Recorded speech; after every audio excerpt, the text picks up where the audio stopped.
Good evening. It's 5:30 PM on Wednesday, February 18th, 2026, and this regular meeting, Sandpoint City Council is now called to order in the council chambers at 1123 West Lake Street, Sandpoint, Idaho. For the record, I'm Mayor Jeremy Grimm presiding. Also present are City Council President Deb Rule, Councilors Joe Espiro, Kyle Schreiber, Pam Duquette, Joshua Torres, and Joe Tate is joining us remotely. Under the city's adopted code of ethics and civility, as the presiding officer, I'm to identify law enforcement in the back of the room. Tonight we have Police Chief Corey Kuhn and just three members of the public who I all know and trust. So if everyone will please stand, we'll recite the Pledge of Allegiance. I pledge allegiance to the flag of the United States of America and to the republic for which it stands, one nation, under God, indivisible, with liberty and justice for all.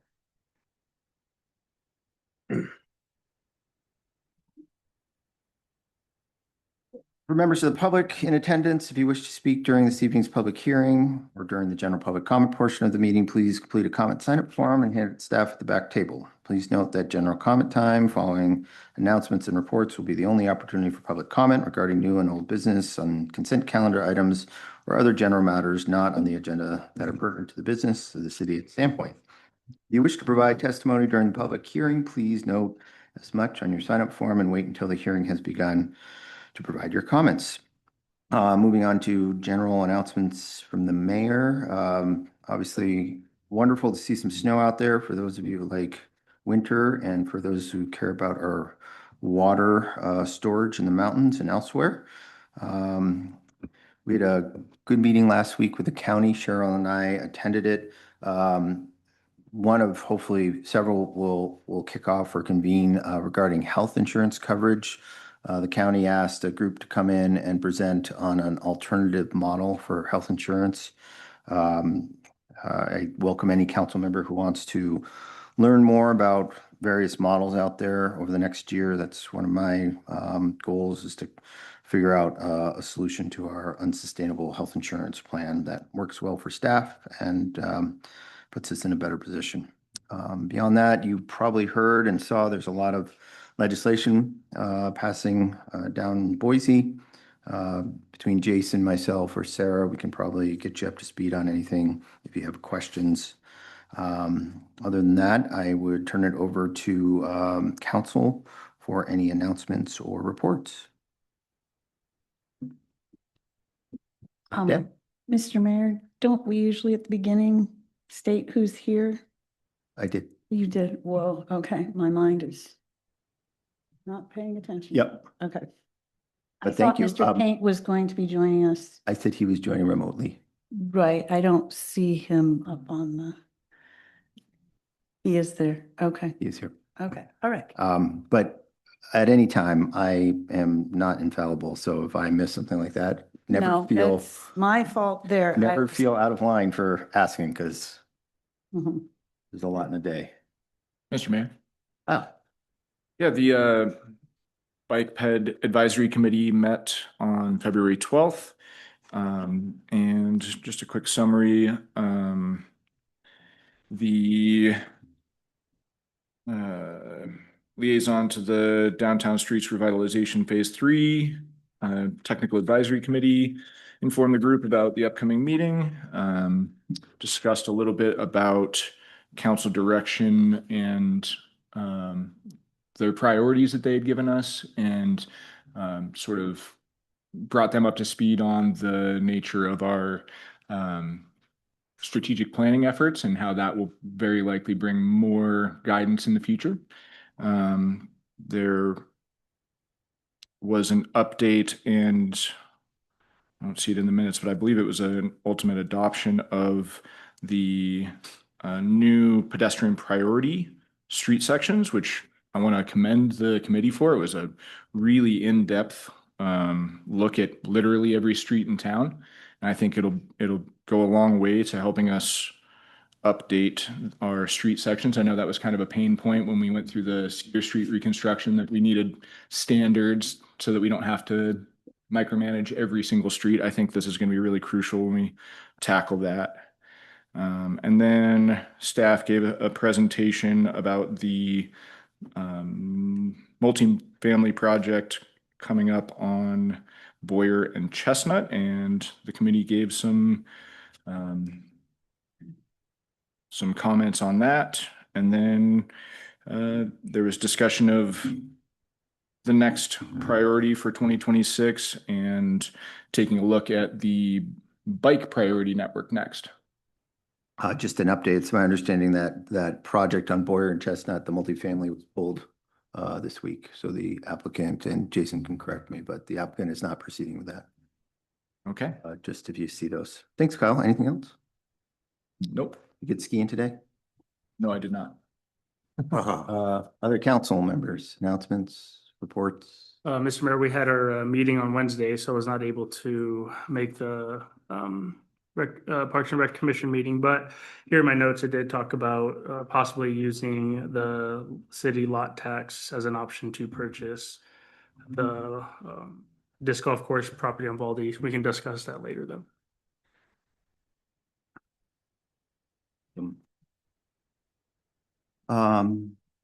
Josh, anything?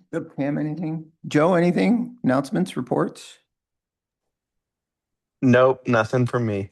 I'm gonna have Ellie step up representing ACHP just because we don't have a staff person dedicated. We do need that from either Josh or Joe. Get me those preferences. So it's all cast dice for you.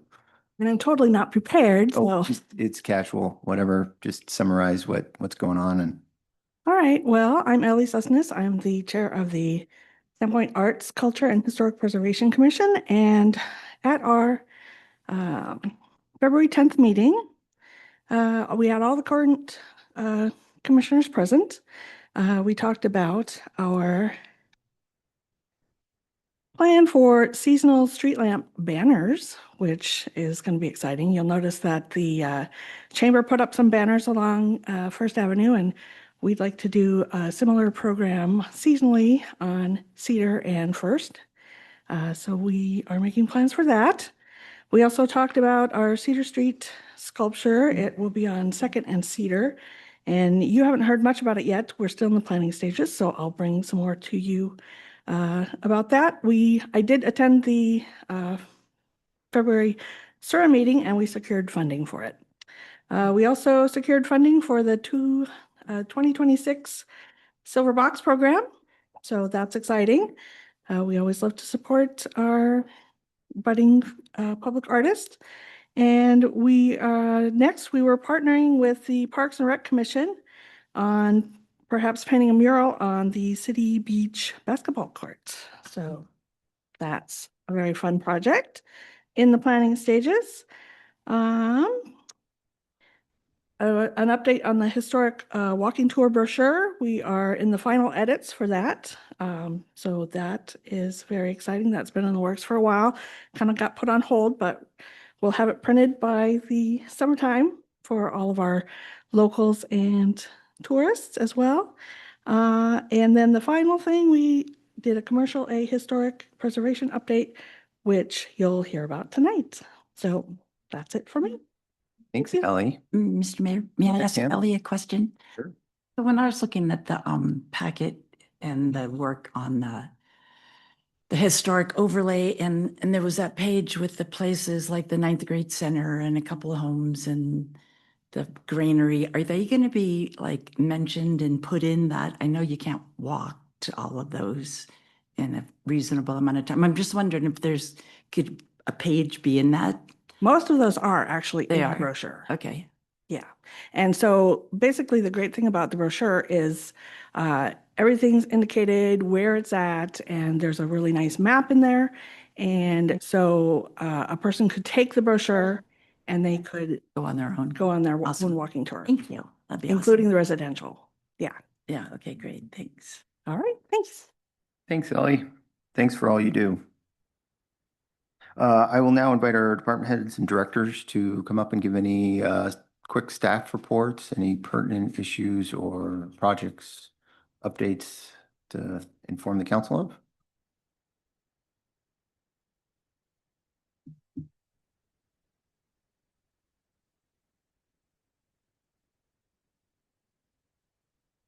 Holly Ellis, Public Works Director. Good evening, Mayor, Council. Just a quick update from Public Works. Bridge and First, we have Big Sky mobilizing to our project downtown to widen the sidewalk. So you'll see that contractor out there starting this week. We also have snow on the ground, so you'll see our snow plows out and about today. They'll come back tonight, starting at 2 a.m. to take care of our downtown, which is our priority twos, and they'll finish up our local roads in the morning around that 6 a.m. to 10 a.m. time frame. So just a very brief update on our projects or it's our only active project in our still. Awesome. Any questions for Holly? Roads are great. Thanks, Holly. Thanks. Anyone else? Going once? Council want to engage with any directors at this time? I had a question for Jason, Director Welker. Director Welker. Can't get out of it. Hello. We haven't heard anything about RV park, anything That's going on? probably a question for Cheryl. We Oh. are reopening the RFQ. We updated the calendar as far as when our, deadlines are for different components of that project. Okay, Ultimately, I think we should be able to still begin work on the actual site improvements around mid-October. Originally, the RFQ had said mid-September, I think, so we pushed it back a month and then kind of consolidated everything into a tighter timeline. But I don't know if it's been pushed out yet. Cheryl, do you want to comment on that? I have two questions, and maybe are all the questions for her, you think? Well, I don't know. Let's address the first one. Have we notified the? So we sent out, because we formally canceled it, we had to basically reissue it, and it closes again this Friday. And so everyone that was invited to participate in the first one got the same invitation for the relaunched RFQ. So once we receive, after it closes, then there will be review of the RFQs again. So the whole process basically just had to start over again. We didn't cancel the grant. Oh, no. Oh, no, no. No, in fact, I've been in touch with the state Okay, the IDPR grant representative for the Northern District, just I think last week, and updated her on. I sent her that updated timeline just so she knows we're getting back on track. And So and interestingly, she noted that she had been following the press coverage of the whole conversation up here, which I didn't even know they were aware of. But Yeah. she's like, just want to make sure everything's back on track, and we assured her that it was. okay, I had two more questions, if I can remember now. You said that Avril had asked for staging. I'm wondering if the people who are now applying for a spot, are they being informed that there may be thing going on there? The Avrils had said that they were going to need 2 RV spaces to stage their construction trailer. They were offered an opportunity about 2 weeks ago to secure those spaces, and they have not done so. Okay, because they'd be kind of rude. We're putting them onto the reservation schedule for the year. Okay, that'd be rude for somebody to come in and find out that they're having a staging there as well. And then when the design comes for the RV park, will there be a little input from people Yeah, in on the fact, design? yes, we have, I think, on the calendar 2 advisory committee meetings, and that's going to be made up of representatives from the Parks and Rec Commission. But of course, those would be open to the public as well. Okay, thanks. Yeah. That's all. Mhm. Thank you.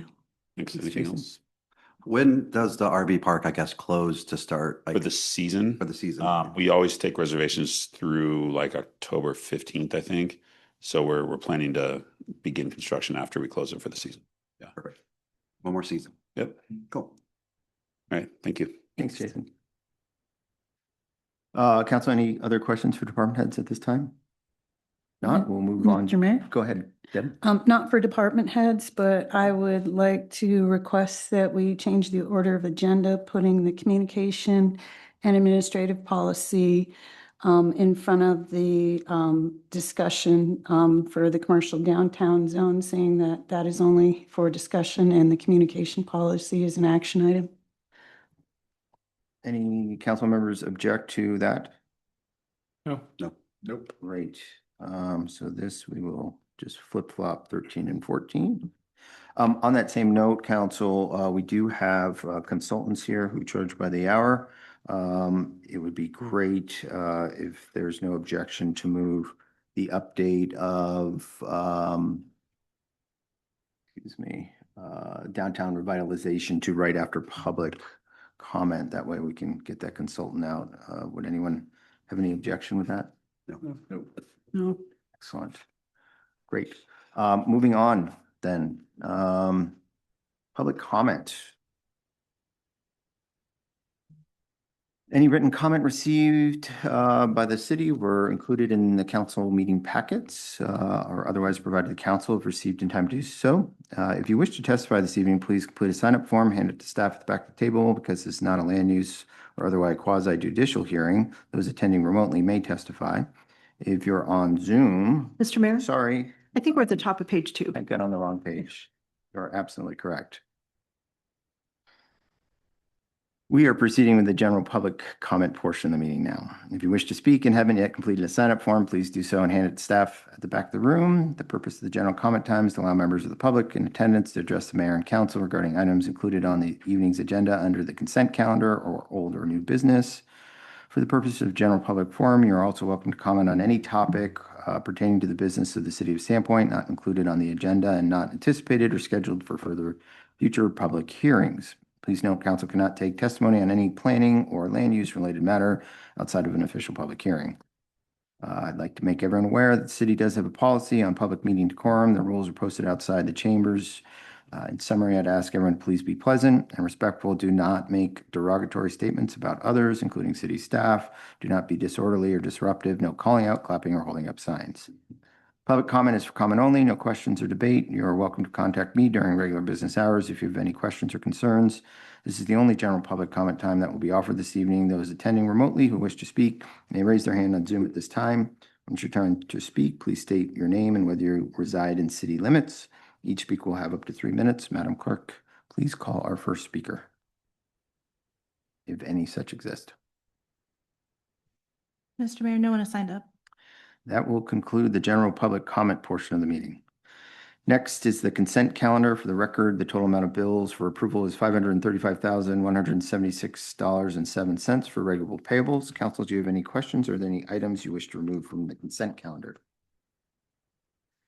If not, I would entertain a motion to approve the consent calendar as presented. So moved. Second. Moved by Deb, second by Kyle. This will be a roll call vote. Counselor Duquette, Yes. Counselor Tate, Yes. Counselor Torres, Yes. Counselor Rule, Yes. Counselor Spiro, Yes. Counselor Schreiber. Yes. Mr. Mayor, motion passes. Excellent. As discussed, I'd like to move on to item 10 right now, a project update on downtown revitalization phase 3, draft basis of design. That'll be Holly or Eric, and I think Matt Gillis from Welch Comer and others.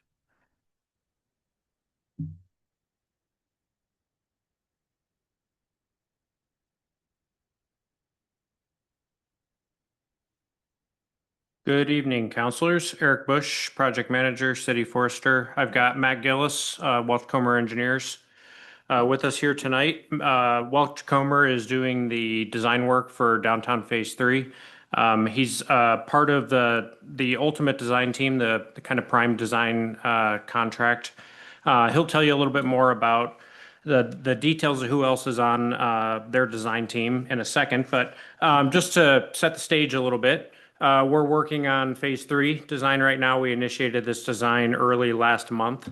And phases 1 and 2 were completed between 2018 and 2021. Phase 3 picks up at Church Street where phase 2 ended. And we intend to construct down to Lake Street under this current design. We're also doing 30% design from Lake Street to Superior Street that Matt will talk a little bit about. The intent with 30% design there, even though we don't expect to be able to afford to construct any of it during this current phase, is to allow us to go after perhaps additional grant funding, various things like that. So we have kind of a design in the works. Phase 3 does not have really wholesale changes as far as the streetscape, the things you see along Cedar Street and along First Avenue north of Church Street today currently. More kind of lessons learned, changing some materials to more durable materials, things like that. But with that said, I'll let Matt kind of take over here, and we've got some exciting things to share. And I do want to caveat: there's a lot of information that we're gonna be showing tonight. So if your head starts to spin a little bit, don't worry. This is just kind of letting you know where we stand. And we intend to go to the technical advisory group on March 2nd, and then have a public meeting as well to get feedback on this, and then come back to City Council later on in March.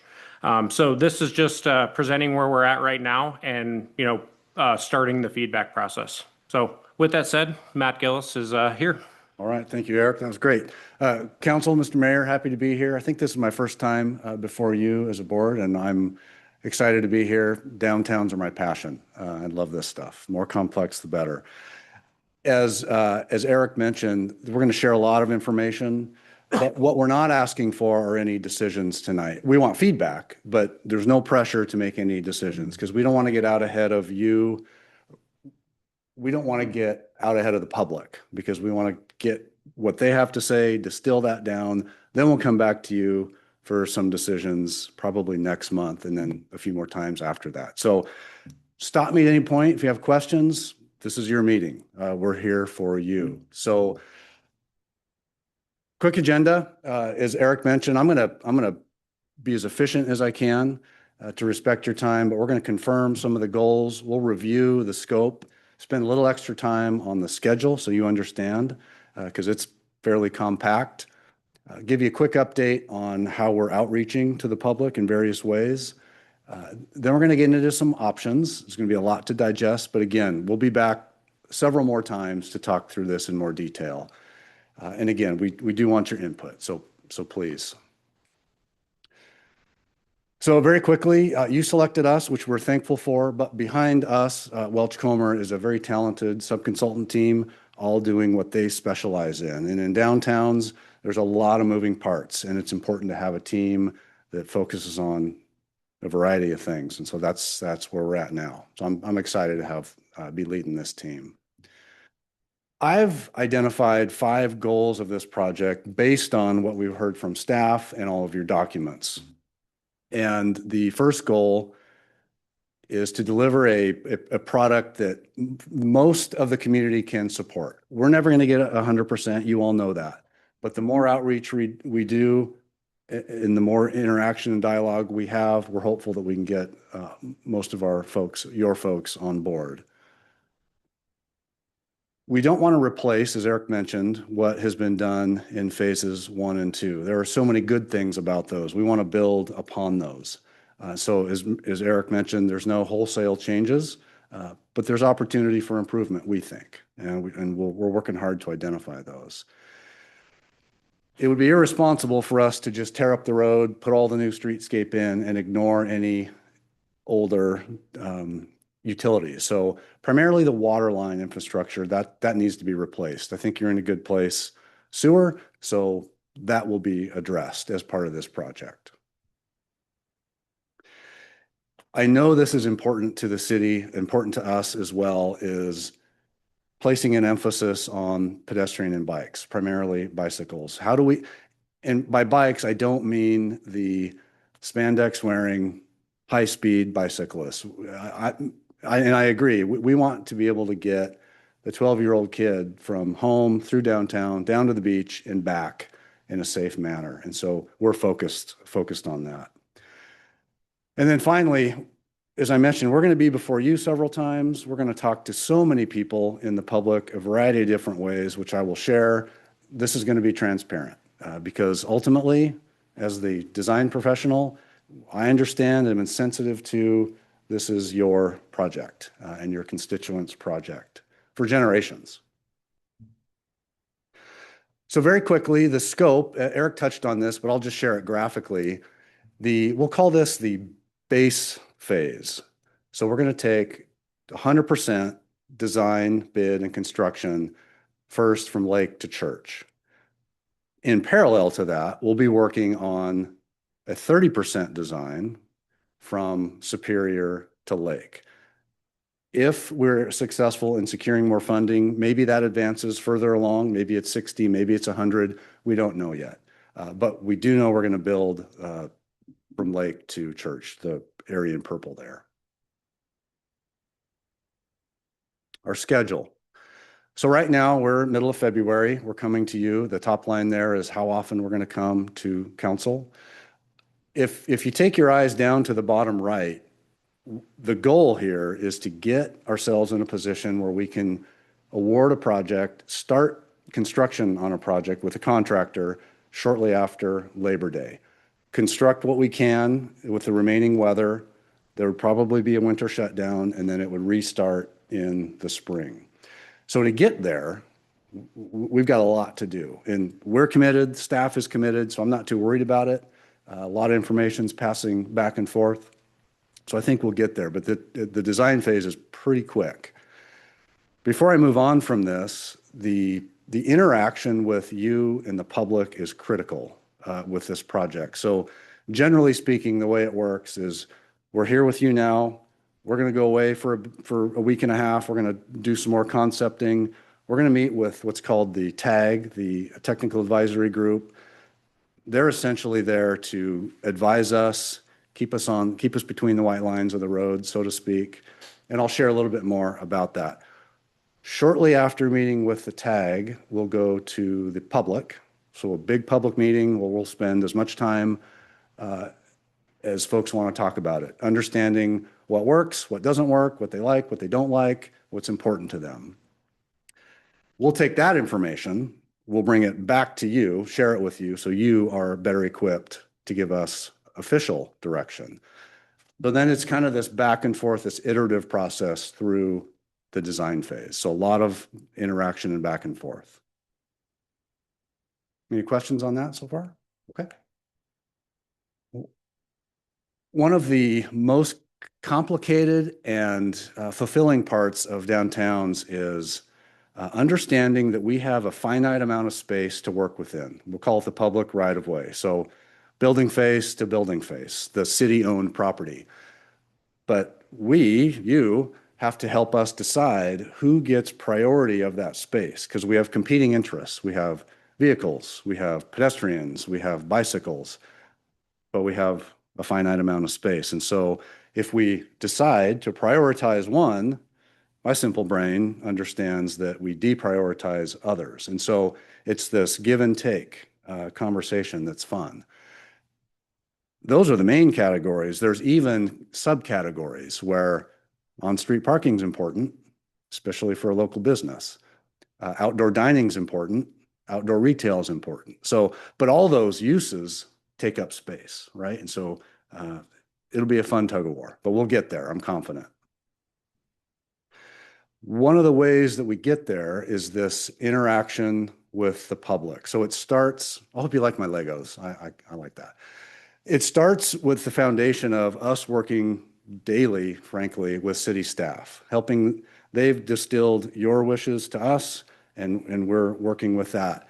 We've already met with several stakeholders, which are leaders in the community, key businesses, key agencies that help us understand from their perspective what's important. On top of that, as I mentioned, and on the next slide, I'll get into more detail, we'll meet with our technical advisory group, and I'll share their job. Then we also meet with the public. So all those building blocks eventually come to you, so you know the full story and you can make informed decisions. So we've got our tentacles out in many, many different ways to reach as many people as we can. So I mentioned that I have this slide specifically because this is a pretty important group that you have decided who's on this group. It's a variety of city staff and other non-staff members, very diverse. They bring all kinds of different perspectives, which is so very helpful. But what I want to key in on is what is their job and what is not their job. So their job is to take and help us understand what they're hearing in the public. It's to guide us make sure we're on the right path. And then they're not a decision entity. They recommend, they make recommendations to you, and then you make the decisions. We'll be very clear with that group when we meet with them. On March 2nd, we'll have our first tag meeting. Any questions so far?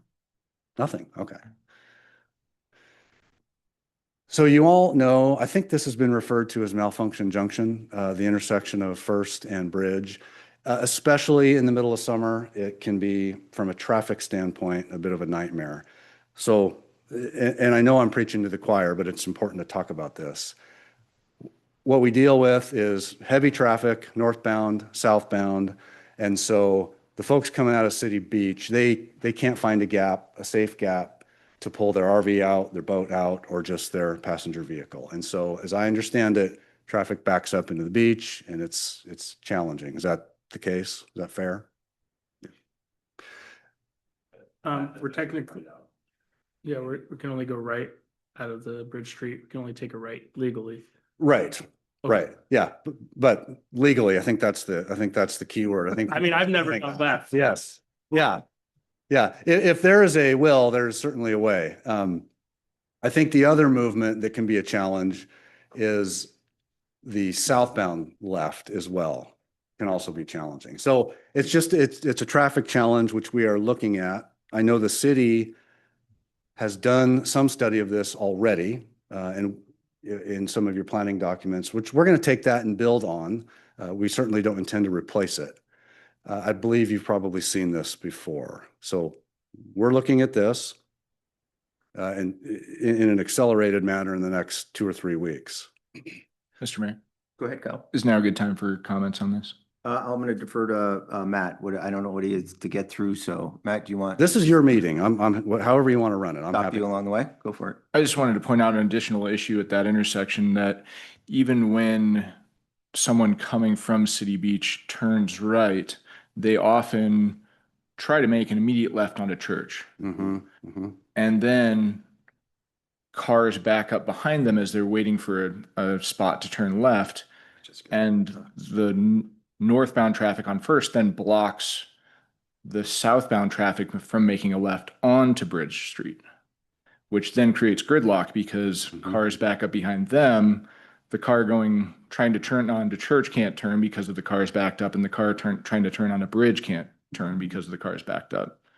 So that's an additional consideration that I wanted to point out as we look at that intersection, that it's not just those 2 left turns that you pointed out. It's actually a gridlock situation where The combination. people especially trucks with trailers, are trying to turn off of Bridge onto First and then immediately onto Church.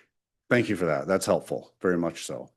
Matt, I had a quick question for you. Are you familiar with the presentation that our former Public Works Director, Cody Van Dyke, gave about an uncontrolled intersection here?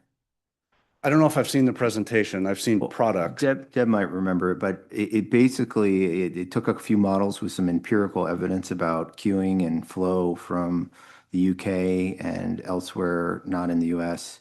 And the proposal was to have it function sort of like a parking lot at Super One, where no one has any right of way. And as a result, people proceed with great caution because it's so, I don't want to say confusing, but it's just There's some friction. Yeah, and it actually, I would just encourage you to look at that. It was counterintuitive. You're like, could never work. But you look at actual videos of intersections in Europe where they do it, and it's unbelievable. So I just throw that out there as a bit of a crazy third idea to whatever you come up with. Mr. Mayor, if I might. Go ahead, Deb. I love that video so much. I never took it out of my email. It is the last email from January 13th of 2015. And it is called Poynton, Poynton, regenerated. And I can get that to you.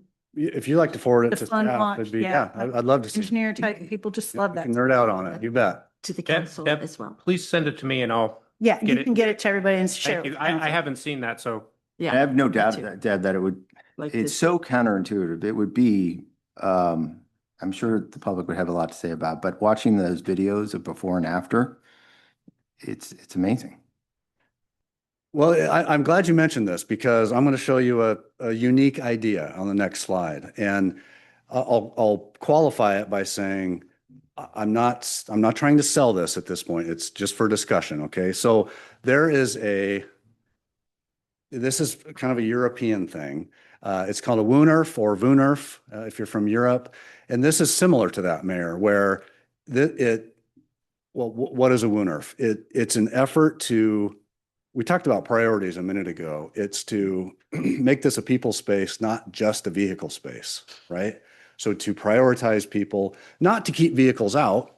Cars can get through, no problem, they can, but we're creating, excuse me, some friction in there that might discourage some of the through vehicles from entering here. We got to be careful with that because we want vehicular traffic to be able to access businesses. So this is just a way to flatten everything and start to blur the lines between, in a small space, who gets the right of way. So sometimes in these examples, you see the pedestrians, the bikes, they're kind of out there. It creates this quaint, a little bit more like a historical town square type of a thing, which is the kind of the cultural center of our communities. So this is something that we're looking at, that we can bring more information to you. It definitely encourages low speeds and generally a safer environment because it's much, much slower, which is what you want your downtown to be. Here's a couple more, or one more example. It's intended to support downtown business, not replace it. It's not necessarily a traffic solution, more creating, like I said, people space. So it's unique. It's something to think about. It's way too early to decide, yes, this is what we want to do, but is this right for Sandpoint? I don't know yet. I think a lot of conversations need to happen, but I think it's worth vetting. Would this take out parking then? You can still keep parking. Yeah, some of them do have parking still. That's a great question. Do you have any examples of this concept being used in an area that gets a lot of trailer traffic, since we have a boat ramp down at City Beach? That's a great question. It frankly doesn't get used a whole lot here. There's I think Wall Street in Spokane, downtown Spokane, has got something very similar to this. City of Moscow is looking at something very similar to this. I'll have to research that. That's a great question. Thank you. Mm-hmm. So I know that's a interesting concept to digest. I encourage you to think about it. Maybe perhaps do some independent research. Safe to move on? Okay. So this is a different map than I showed you with the purple. So we talked about having a finite amount of space to work within, and that's the case in Sandpoint.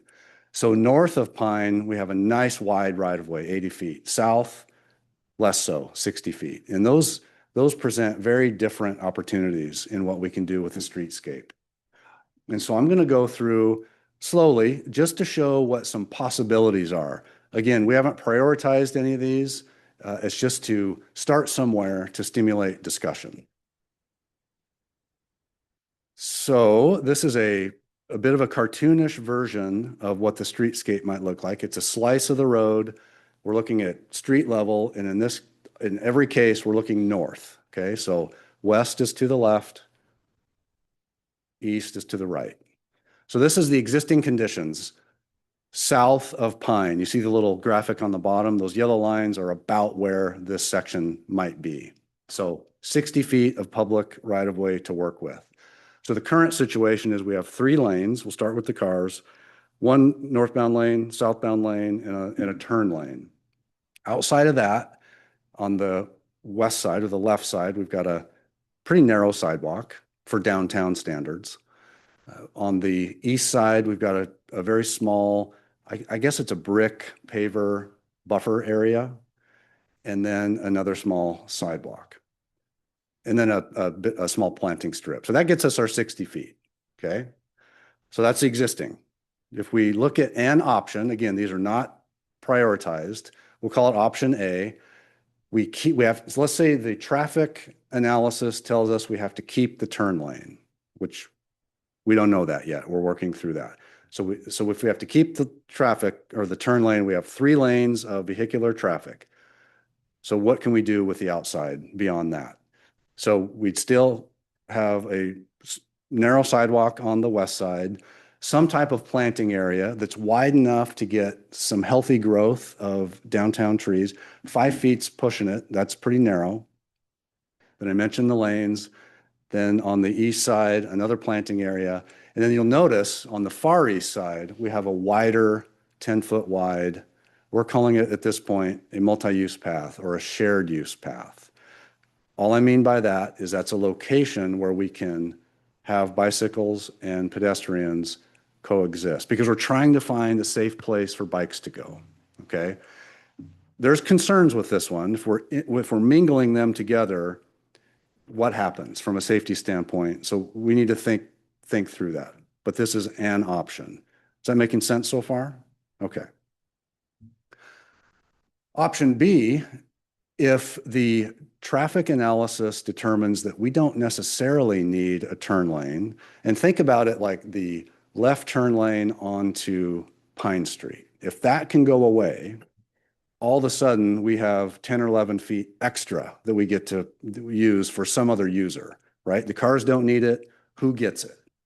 So we have if we look at, again, starting from the left, wider sidewalk, slightly wider planting area, which is good, a northbound lane and a southbound lane, another planting area on the right side of the gray truck there.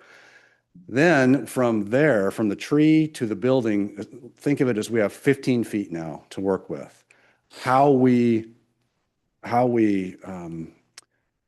and where we categorize the users, we can play with that, whether it's all a shared use, mixed use type deal, or whether the bikes have a separate, maybe it's colored concrete as opposed to standard concrete, or maybe it's pavers. Point being, getting rid of that middle lane, we have more space, okay? And most of these, I should have mentioned this up front, my apologies, is the bike facilities that you'll see are generally on the east side of the road because at first glance, it's from all the documents so far, it seems like the facility is best on that side from a beach access standpoint. We're still investigating that, but that's where we're currently circling. So then finally, option 3, and again, we're still in the 60-foot right-of-way area. So we still don't have that center turn lane, okay? Starting at the left side, 8-foot sidewalk, which is okay, 5-foot planting area, the 2 travel lanes. Now, instead of having the bikes off to the side, sharing the sidewalk area with the pedestrians, we've put them in the street, but separated from the vehicles with some type of barrier. Call it a protected bike lane. So it's a 2-way bike lane. It'd be striped. It does present extra maintenance because you've got to get in there and plow it and sweep it and all that. But now everybody's got their own space. The cars, here's your space, peds, and bikes. So I don't know that we'll land on any one of these, but these are intended to get our minds moving. Any commentary or questions so far? For this one right here, what's your experience with electric bikes running through those particular lanes that you would set up? Or is that something that we would allow or not allow? Or is it like, I don't understand how that could be. I would probably defer to your city attorney on what the ordinance is. I don't know. They do run pretty fast. So I know a lot of cities are dealing with this. I'm not sure the state of Sandpoint right now.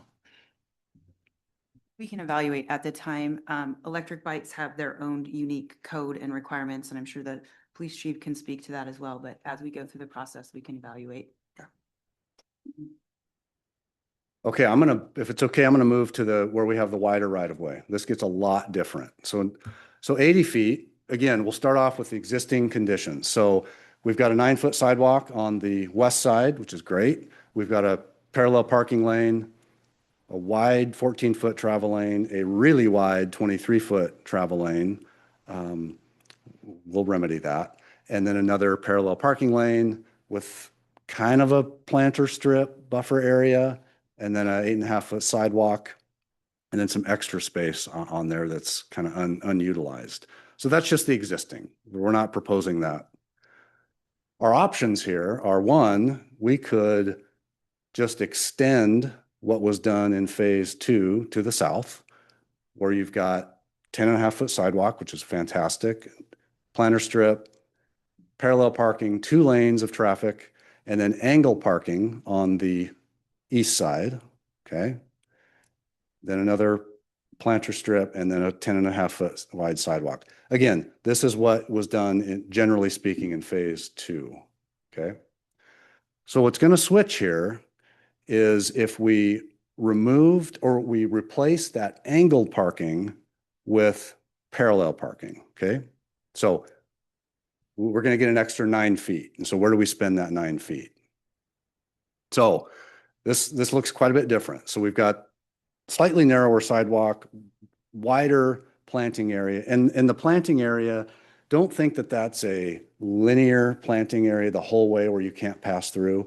It's really just where the trees are. Most likely it'd be think of it as a 20 or 30 foot long area that's planted, maybe with tree grates.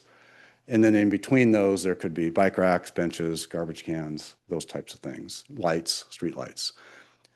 So beyond that, in the street, we've got 2 travel lanes and 2 parallel parking lanes, another planting strip, and then a really wide area for peds, bikes, either together or separated, but lots of room. 19 feet's a lot. You could say, well, we like 19 feet, or no, we want to share some of that 19 feet with the sidewalk on the other side. So lots to wade through here. But the point is, this starts to prioritize pedestrians and bikes and deprioritize a little bit vehicles. Whether it's right or wrong, I'm not suggesting. That's your decision. Questions? Yes, sir. Mr. Mayor, have we talked to, refresh my memory maybe with the discussion with the Burger Dock or that property right there? There've been some preliminary engagements with the property owner. You'll hear more about that as we go forward, but there are some options there. That was my question too. Okay. Okay, I'm going to move off this one, but we can come back to it if a question pops in your mind. Also, part of our work is, in addition to looking at the malfunction junction area, we're going to take a close look at First and Pine. There's all kinds of things with this intersection, I think, that can be improved on. One is, does this left turn lane need to be there? Again, the science will tell us that. We can't really make that decision just on a whim. We need to be informed a little bit more. That's in process right now. We'll be able to report back more. But if we don't need it, why have it? That's where my head's at. Quick question on that. If we determine that we do need it at Pine, but we don't need it at the rest, we don't have to keep a continuous center turn lane the whole way, and we can have this intersection look different than the rest of the right of way to the south, correct? You certainly can. Unfortunately, we have low speeds, so we're less worried about tapers, and we still follow standards, but we have more flexibility. Perfect. Absolutely. Second, things like this out there, those would be fixed. That's just kind of who knows how it happened, but that would be fixed. This corner, I suspect this corner is the way it is back when this was a state highway. Giant trucks were heading east, turning south. So the state had to have a giant intersection. That isn't the case anymore. And so I think at a minimum, that radius can get a lot smaller, which would move everything towards the center. I don't know if I can point. I don't think, well, that's okay. One of the great side benefits of that, other than less asphalt to deal with, is it will shorten the crosswalk. And anytime we can keep people out of the street, we can reduce the time they're in the street, we drive up safety, and we engineers like that. The other thing it would allow is an additional crosswalk on the west side. Right now, it's just too long. So that would deal with that. And I would just add, I mean, great place for a gateway entrance, sense of arrival, monument, art, something like that. Mayor, and, oh, sorry, go ahead, sir. I was just gonna say, I'm actually looking at the parcel map right now, and it appears that that corner is on private property. It does. So It is. we're gonna be pushing, I assume we're gonna push the sidewalk all the way out, so it's no longer on their property, or? I suspect you have an easement. I would be surprised if the state, You right? what's that? You said you'd have to, right? I would think that the Idaho Transportation Department would have secured an easement, but I don't know that. We'll have to pull a title report to verify. For me, so if you're coming down Pine Street and we decide to take out that third lane, would you then not be able to take a left on First Avenue then, do you think? Would that kind of be the case, or? If you took if you reduced a lane on Pine, If you reduce the First Ave lane, right? People are gonna still be turning left onto First Ave. Are you gonna keep that, or are you gonna, like, cause there's that'll be, I'm just thinking that if you're gonna stop the left, then the original left going in off of Pine Street, then you might as well stop them coming in from Pine to First and then keep the traffic just going. Cause that slows down things as well. Has that been a thought, or? everything's on the table. I wish I could say yes or no, but I can't yet. Yeah, we're right in the throes of the analysis. Mr. Mayor. Go ahead. Joshua, did you say that you heard them say they're gonna take the left out of where? Oh, no, just this right here. They would take that, and I don't know if they would take out the left there or not. Oh, I think, okay. So if the study shows that going north on First Avenue, you're like, oh, we don't need a middle turn lane left, we could still take a left there. Oh, absolutely. Yeah, Yes, okay. yes. Just to make Sorry. sure I'm If- understanding. okay. All right. My apologies. If that was your question, yes. Yes. Counselors, just for clarity, this is not, what Matt's showing here and describing here is not talking about a revision of traffic, meaning you couldn't turn westbound onto Pine Street from First Avenue, or you couldn't turn northbound onto First Avenue from Pine Street. It could be removing a turn lane, but not removing the opportunity to turn there. Okay. If that helps Yep, so clarify. they would still have to stop of some sort. Correct. Yeah. And the ultimate intersection kind of configuration here could be revised as a part of Welch Comer's design and what the results of the traffic study are. So it may be maintained as a stop controlled intersection like it is currently with stop signs. Could be something different. That's part of what the analysis will tell them. Great clarification. Thank you. Any other questions on Pine and First? Okay. And the other intersection, and remind you, this is part of the 30% design. I don't have anything to show yet. I understand there's been a lot of analysis here, a lot of concepts, perhaps a roundabout. When we come next time, we'll have something to show you here.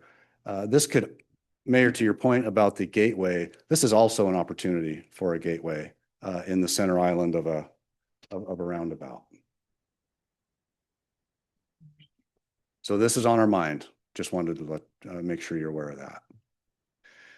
So our next steps, we're going to continue with this phase. We're calling it the basis of design. Another way to think about it is our concept phase. Just it's everything's on the table here, and that's intentional because we need to take this phase to the public because they're going to inform a lot of what we do and take into the design phase.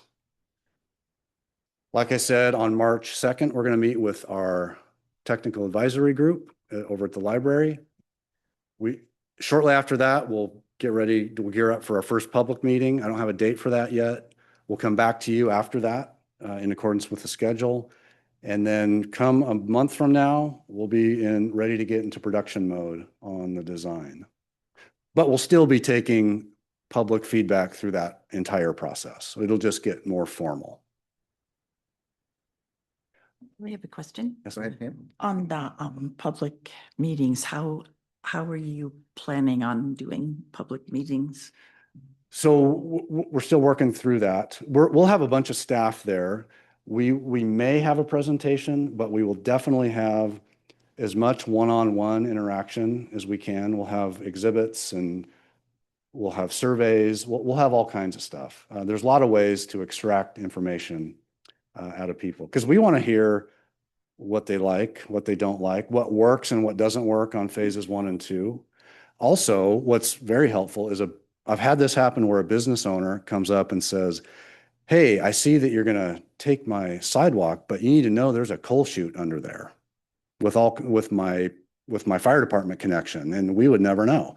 And so these types of interactions root out a lot of very helpful information in addition to the overall feedback. Councilor Duquette, what I find a lot of benefit in public meetings, particularly with a project like this that has a lot of moving pieces, moving parts, is having the 5 or 6 concepts that Matt just kind of presented, particularly the road layout, how it relates to the sidewalk, bike lane, shared use path, that sort of thing. Having those on a board, a printed board. And we can stand there. I can stand there with someone and discuss the merits of this one versus the next. Matt can do the same thing with another folk. So the point is to have those as visual as opposed to 6 slides in a row where you only get to see them for a couple minutes and can't really have an opportunity to digest them and take a look, see what you think, and then get feedback, have a discussion, because some things like that can be, well, why is it 8 feet instead of 10 feet, whatever that may be. Sometimes there's a reason for it. Sometimes in a lot of the dimensions that are shown that Matt just kind of went through in the various options, think of them like puzzle pieces. You can take a foot here and add it to the other side for whatever it may be. There's always an effect of that. So are you prioritizing pedestrians? Are you prioritizing vehicles? Are you prioritizing street trees, outdoor patio space, that sort of thing? Just knowing that, of course, there's space. We have 60 feet, we have 80 feet. But to take from A and add to B has an effect, right? And just make sure that we understand what those are. Okay, and I guess a lot of my worry is if it's one meeting, one place, one time.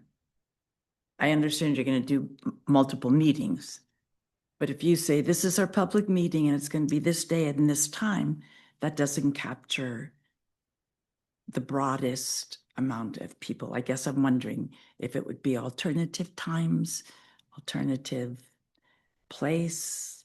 Just what have you found that works? Meaning like, for instance, say public meeting number 1 is actually like back-to-back nights, where if you can't make one night, you attend another night. Alternatives. I understand what you're saying. I'm not opposed to it. We'll have to talk to staff about that. Happy to entertain it. Before I forget, one exercise we will do, especially at the first public meeting, is remember that little Venn diagram I showed where we're prioritizing who gets priority? We'll do an exercise that allows the public to opine on that, to help us understand what they think is the most important. That'd be important for you to know. And counselors, just generally, I presented, I believe, about the middle of January, the public involvement plan for this project. That was prepared by the Langdon Group, one of Welch-Comer's partners in this, and they're experts in these types of projects. And having kind of a multi-pronged approach. So obviously, city council presentation like we're doing right now. The technical advisory group, that's, kind of keyed in folks, obviously from our citizen committees and commissions, and also, local business owners and groups like Spot Bus, that sort of thing. And then having the public meetings generally. The intent is to get feedback from as wide of a transect of groups and businesses and organizations that we can. So if there's a way in public feedback to get feedback from 100% of people, I haven't seen it yet. But what we can do is, have a multi-pronged approach like we have to do the best we can, right? Appreciated. Mr. Mayor. Go ahead, Deb.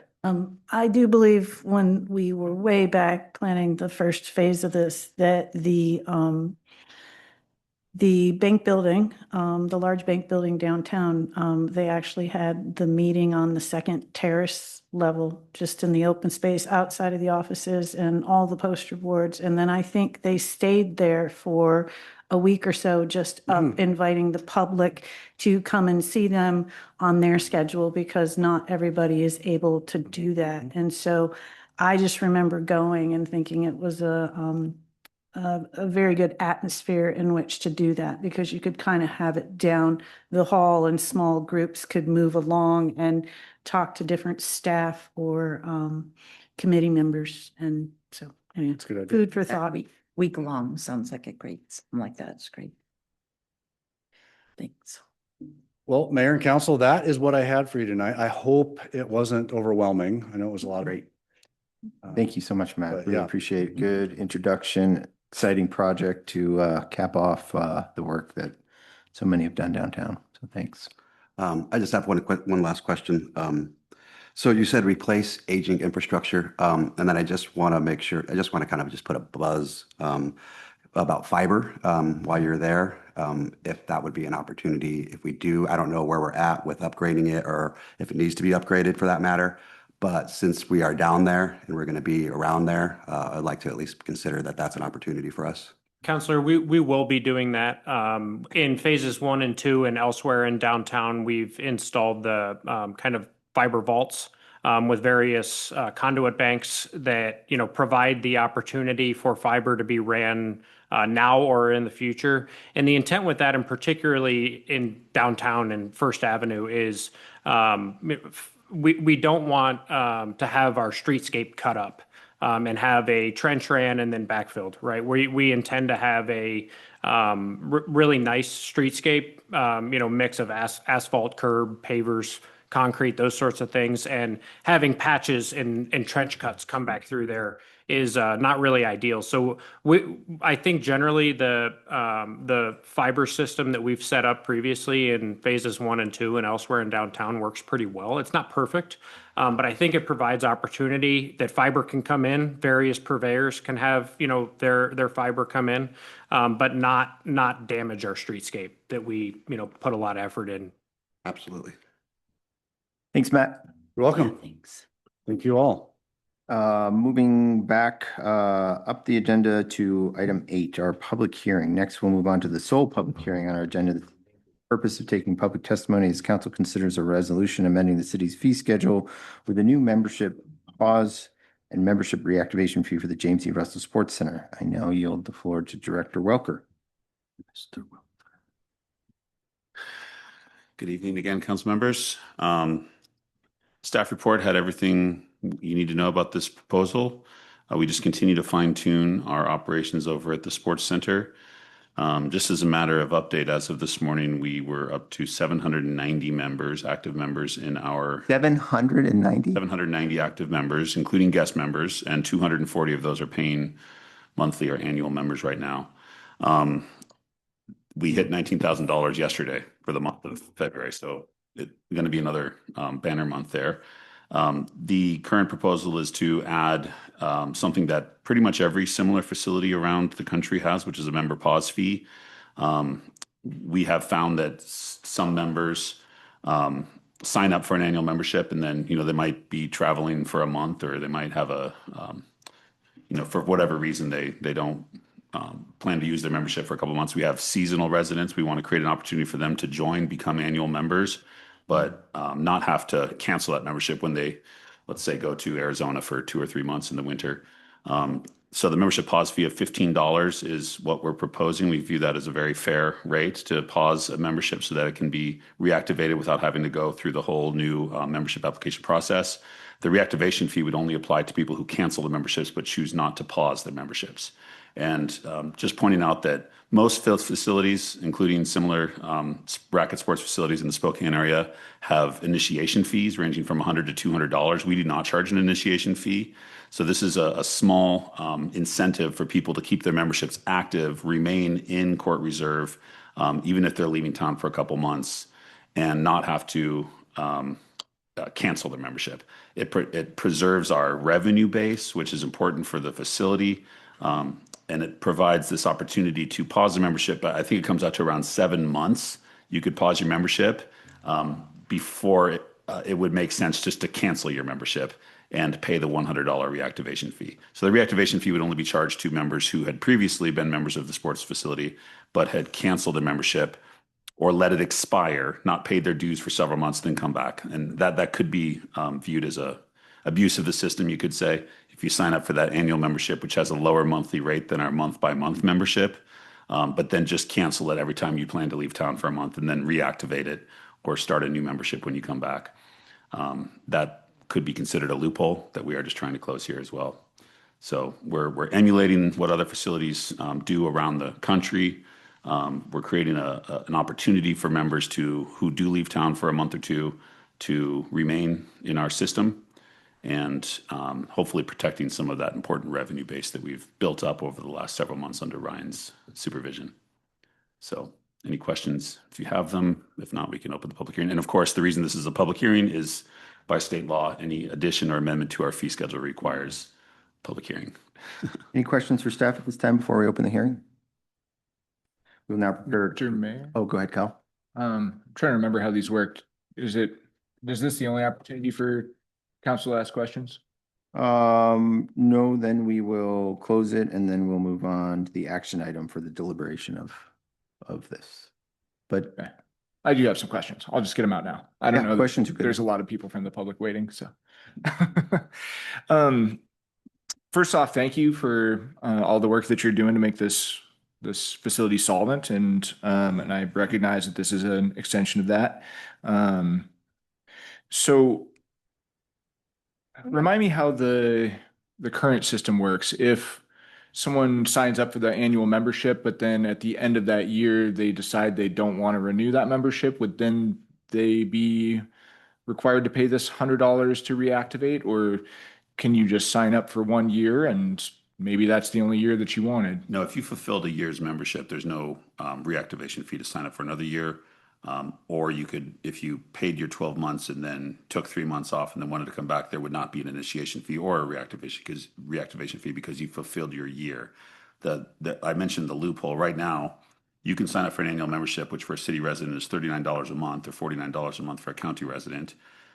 You could go for 30 days, play 6 or 7 times, cancel your membership after 30 days, and then sign up immediately for another annual membership and pay the lower monthly rate. That's a loophole.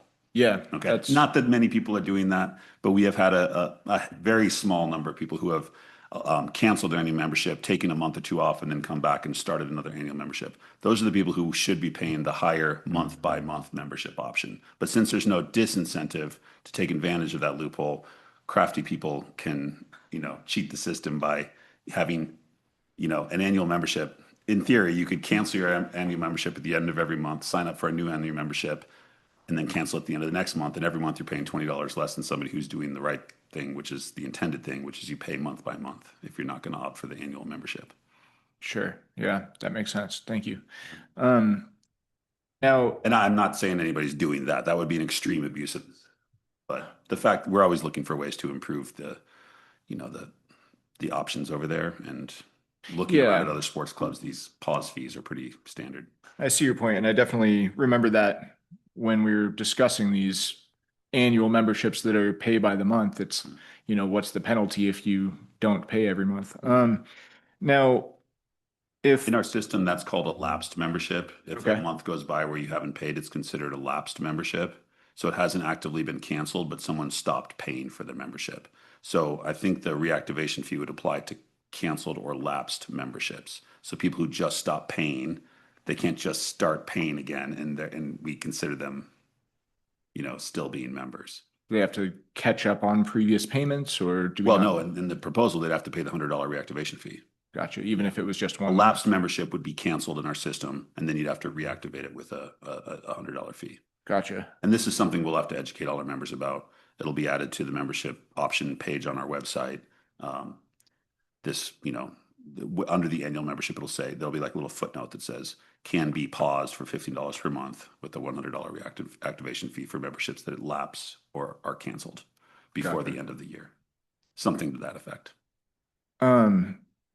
Gotcha. That's great. Thanks. this might be a bit of a niche example, but it's something that came to my mind. And let's say, one of our community members loses their job and they have to cut all unnecessary expenses. And so, obviously their court membership has to go. And then, after some period of time, they find a new job and now have the money to reactivate their plan. So it wasn't that they're a snowbird who leaves every year. It was sort of an unforeseen circumstance. Is there um, any way for them to I mean, obviously, if they're trying to get rid of every expense that they can, even the $15 is probably not going to be something they're going to keep up with. So in that scenario, they would just simply have to pay the $100. Um, we're reasonable people. I'm sure we could work something out if someone had a hard time that they were experiencing. I mean, but if they didn't come talk to us about it, absolutely, that would just be the system that we have in place. Gotcha. But I think, we can. What's that? We have a hardship waiver. Maybe we can build a hardship waiver into the policy. Yeah, that's a good question. Yeah, I'd like to Yeah, we can draft something up like that. hear more about that. Yeah. Yeah, I guess my concern is that, with a big city, perhaps if there's enough people or a number of people who said, you know what, I was willing to pay the monthly fee, but $100 on top of the monthly fee, well, now I'll just not have my membership there anymore. But with a small town like us, there's only so many people, and I would hate to see us push away potential members who would be, paying their membership for years, and then they get hit with this $100 thing that they're like, well, for that price, I won't ever renew. So I guess that was one of the things that came to mind. The other thing that came to mind was this fee is going to be the same regardless of whether you're a resident, a county resident, or a non-resident, correct? Mhm. So it seems like that is slanted towards the non-residents and against the residents, when in reality, I think we want to do the opposite. We want to give Sandpoint residents the best deal because they're also, presumably property taxpayers. So, I crunched a few numbers and it seems like the $15 fee would be 38% of the Sandpoint residents' monthly fee, but only 19% of the non-residents fee. So like twice as much for the Sandpoint resident as a proportion of their monthly fee. And likewise with the reactivation fee, it's roughly twice as much as a percentage of their monthly fee. So was there any discussion about making it a percentage of the person's monthly fee rather than a set amount for everyone? No, I think just we looked at what other facilities do, and we saw that most of the private facilities in the Spokane and Coeur d'Alene area charge a $20 $20 or $25 member pause fee. That's probably a smaller percentage of the total membership fee because most of their monthly membership fees are around $100 to $120. So we're something like 60 to 70% below kind of the market rate for similar racket sports facilities in the region in terms of membership cost. So everybody's already getting a really good deal because this is a public facility. And just for simplicity's sake, I think the $15 seemed below market in terms of what other facilities charge for a membership pause fee. But yeah, I mean, I'd probably prefer not to make it a percentage just because then you want it to be a simple dollar amount in some level. Sure. Yeah, I Any understand percentage that. we do, it's going to be if we did 10 and $15, yeah, if that's certainly we could. Just to keep it simple, though, I think that $15 was what we settled on. Okay, perfect. I think that's all the questions I have. Thanks, Kyle. I just have a couple quick questions. Go ahead, Joe. Do we have, Josh, sorry. you got, do we have a goal of membership? And then do we have, like a goal to like stop membership, like for Well, people? certainly there's no ceiling. I mean, the more members, the better, because not from a monetary standpoint, yes, but more from a community engagement standpoint. Like, if you ask me, my goal is to just get as many people in there as possible. And we've done a really good job of that in terms of numbers, reservation numbers, actual visitor numbers, and then expanding our user group to include those other sports. We've had Sandpoint soccer in there for 2 months now. Sandpoint lacrosse has been in there for 3 weeks now. And Sandpoint high school and middle school tennis will move in there at the end of February. So those are all, Those numbers aren't even recorded in our use numbers because they reserve a court and then they'll have 20 kids coming in play. So those numbers I shared earlier don't even include the sporting groups in town. So it's fantastic, the growth and use that we've seen from all sorts of users. But and I've mentioned this number multiple times in meetings before. The target that we're reaching in terms of our recurring monthly membership base is 300. And the reason I like that number, and because I've done all the math on the back end, is if we have 300 recurring members who have a membership, they're not guest members, but they actually pay a monthly membership fee, whether it's a month by month or an annual, which is charged monthly. Those are the two things. There's $20 difference between those two. Is that basically all anxiety over revenues is eliminated if we get to 300 recurring members, because just their monthly membership dues will cover 80% of the cost of operating the facility. And then that additional 20% is super easy for us to achieve.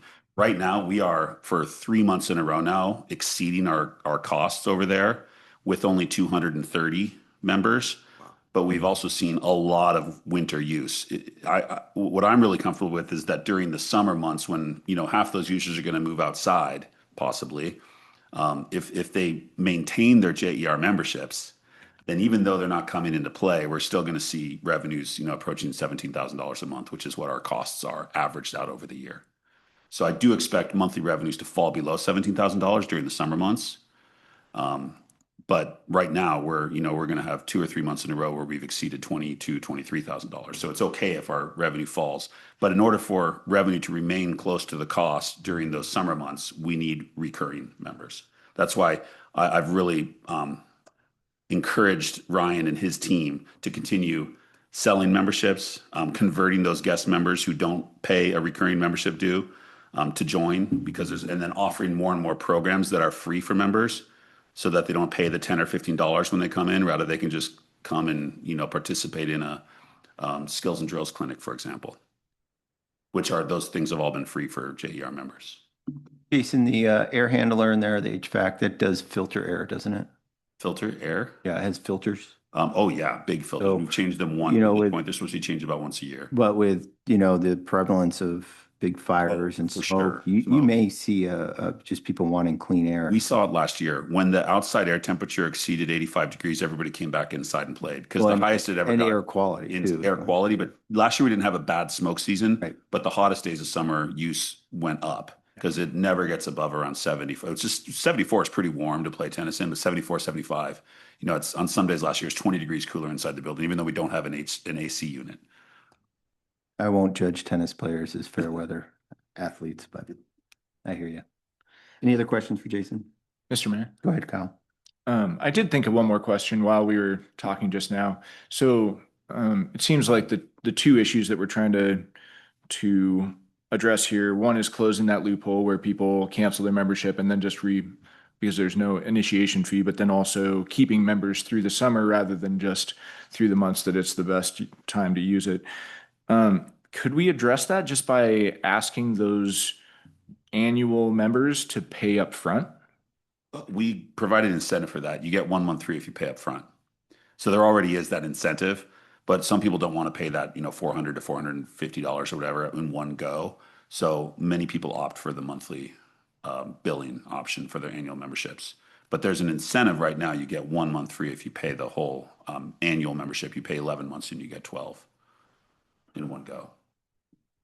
So there's already that incentive, and I'd have to ask Ryan, but something like 20 or 25% of people who have annual memberships, which I think is around 185 people right now.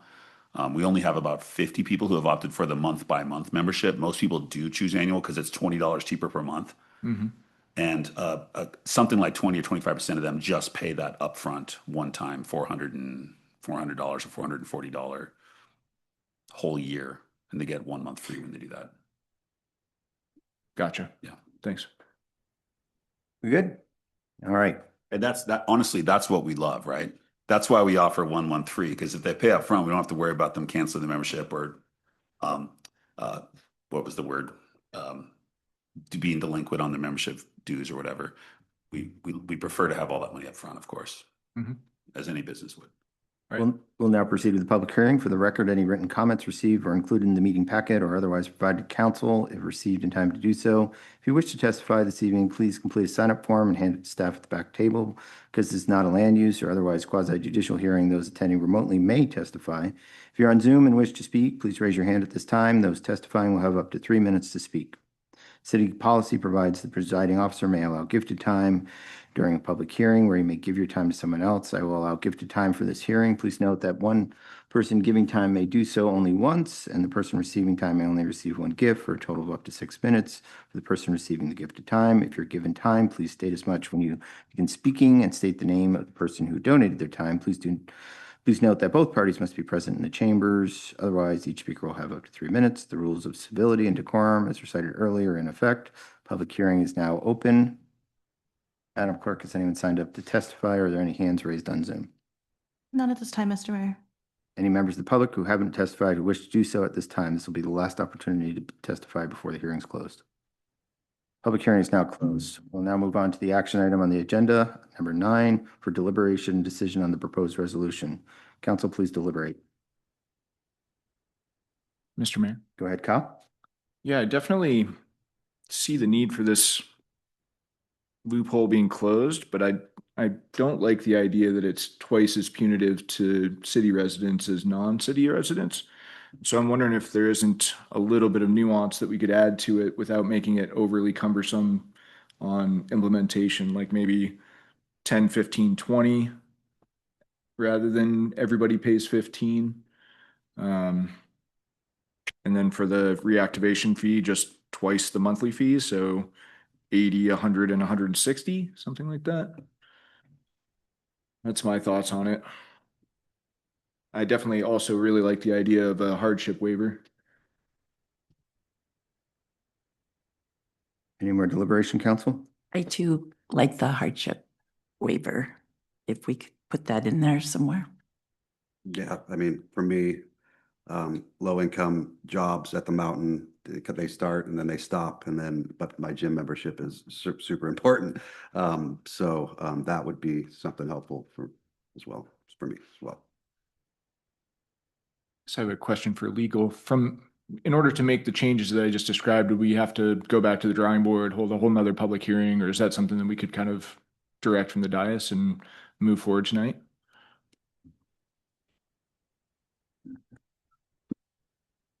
I'm not exactly sure which portion you would want to send back. Are you asking for the hardship waiver or a change in the fee only? It would be the structured fees, the same that we have structured fees for resident, county resident, and non-resident. You wouldn't need another public hearing for that. Okay. Should you make a motion and council approve that? Okay. Would you like to make a motion to amend the proposed? Mr. Mayor, Go ahead, Deb. we're still discussing, correct? Yeah. I would be more in favor, just so you know where I stand on it, of keeping it simple right now, seeing how it works and if we need to make adjustments, to do that at a later date. So that's sort of where I stand on it. I like the way it was written, the way it currently stands. I'm not opposed to, looking into, a hardship waiver, but we could bring that back as a separate item also. I don't think, I mean, I think direction now, maybe a motion to include a hardship waiver would probably, there wouldn't need to be another meeting on the hardship waiver. We could just implement that as we roll out the pause and reactivation fees. I'm not opposed to that. I think Fund has already drafted one over here for us. Thank you.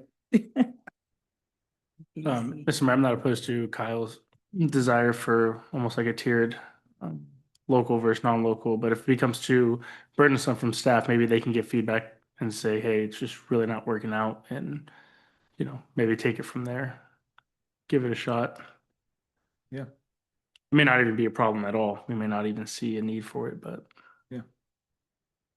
How cumbersome is that for the staff? I think if I would say that the reactivation fee, that would be super simple. Just say 2x your monthly membership fee or 3x your monthly membership fee, probably 2x to reactivate. That would be, range between 80 and 100 and, like you said, 80 and $160, I think, depending on if you're city resident or Canadian resident, because we have like a non-Bonner County resident rate as well.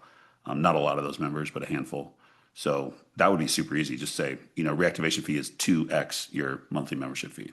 That's a disincentive right there, right? So that would be simple. I think the pause fee, I would urge you just to implement a flat pause fee. Tiering that or tying that to a percentage would be a lot harder. Be like, 7.98% for county residents or whatever. And then you've got weird numbers too. Our numbers are pretty simple as far as 2x your membership fee, but pausing it, if you're making it a percentage, you're talking about a couple dollars difference between locals and non-locals, whereas $15 is just a simple. I've not seen any other facilities that don't just have a single membership pause fee. So, and we want to be, one thing that's made JER super successful in the last 7 months is that we switched software to Court Reserve, which is the system that every other sports facility uses. So when we get visitors to town or we get new residents in town and they learn about the sports center, like, oh, it's on Court Reserve. I already have a Court Reserve account. I already have the app on my phone. I'm just going to add the facility. So we're trying to make it as intuitive and as similar to private facilities, but like half the price of private facilities. So that's where our fees, that's where our membership fees, compared to the Spokane facilities, were like half or less than half of what they charge. This member pause fee is lower than what private facilities charge. And I think people are used to membership pause fees, but they're probably not used to like 3 different membership pause fees, depending on what kind of membership you have. It's just simple. $15 is a nice, easy number. Mr. Mayor. Go ahead, Joel. Kyle, something I just thought about was I'm curious if this having that higher cancellation fee might actually not want people to actually sign up for a year membership. What do you think about that? Like if they see what they're going to be charged, maybe they're like, you know what, it's not even worth it, as opposed to just a lower flat rate for everybody. Well, I guess the 2x that we'd just been kicking around would actually be lower for Sandpoint residents because it'd only be 80 instead of 100. And then the Bonner County residents, it would be the same. It would be 100. And it would only be the non-residents, so people who don't live in Bonner County, that would actually pay more under that system. Yeah. Okay. And I think, how would 5, 10, 15 sound rather than like a percentage, Jason, for the pause fee? Is that simple enough? I mean, I know we already have a tiered system for the memberships in our fee schedule, so it's not like we're adding a new thing. I mean, yeah, we could do that. You're now 10% of a county resident's membership is, or sorry, $10 would be 20% of the monthly membership fee for a county resident, but $5 would only be like, my brain is fuzzy now, like 12%. So it's not like a flat rate at that point. You're talking like $5 is far less for a city resident than $10 is for a county resident as a proportion of their. Yeah. Again, most people don't do this math in their head. They just think, is this fair? Do I want to do that? Do I want to pause or do I want to maintain my membership while I'm out of town this month? Right. And I guess that's what I was hoping to accomplish, is that those city residents who do pay property taxes are getting a better deal. I know we do that with the membership fees themselves. City residents get a better deal. So I guess that's what I was hoping for, was that it would be a better deal for the city residents who are also paying property taxes and also probably paid impact fees, at least in some form, and are using part of their parkland for this facility. So I think for the ease of administration, 5, 10, 15 might be a good compromise. Okay. Any other council deliberation? I Is there a guess I motion? would just reiterate, I'd like to keep that fee simple and just straight across the board, and then the reactivation, which is a much larger sum of money, reasonable for the residents. So Gotcha. it seems like a lot of extra work for staff, and it's that. Well, I would make a motion, or did you? Well, I was gonna say, how about the 2x? Doesn't that save the city taxpayers, the city residents also? And that's easier for the staff to deal with, besides Jason, do you have a rough percentage. estimate of how many of the members are residents versus non-residents? We have more county residents than city residents who are members. 50-50, 40-60? Oh man, wish I knew that. At one point I did. It's probably not dramatically off of 50-50. Yeah, it's a fairly even split. You said there's 200 annual monthly. Annual members were, I think, 190 or so. So we're talking about 80 residents you're spending an hour debating this on, just. And whether any of them will ever use the membership pause fee is a question. So my guess is it will be single digits who take advantage of this in the next year. I do like a break for city taxpayers on things, city, but I would say if the 2X makes it easy, I would go for that. Mr. Mayor? Go ahead. Yeah. Schreiber, before you make a motion, just for clarification, because this is brought before you as a resolution, if your motion is going to include amending the resolution, the motion would be to direct staff to amend the resolution as outlined in whatever you put in your motion and to bring it back at the next meeting for approval. Perfect. Thank you. I move to direct staff to amend the motion. Amend the resolution. Amend the resolution to set the fees for the pause fee at $5 for city residents, $10 for county residents, and $15 for non-residents. And the cancellation fee, what was the name of the other fee? Reactivation fee at twice the cost of the monthly rate for the annual membership. There's a second? Sure, a second. Motion by Kyle. If I may, Mr. Mayor, the $5 is really, really low. Other facilities charge $20 to $25 for pause fees. I might recommend that you go 10, 15, 20 instead of 5, 10, 15.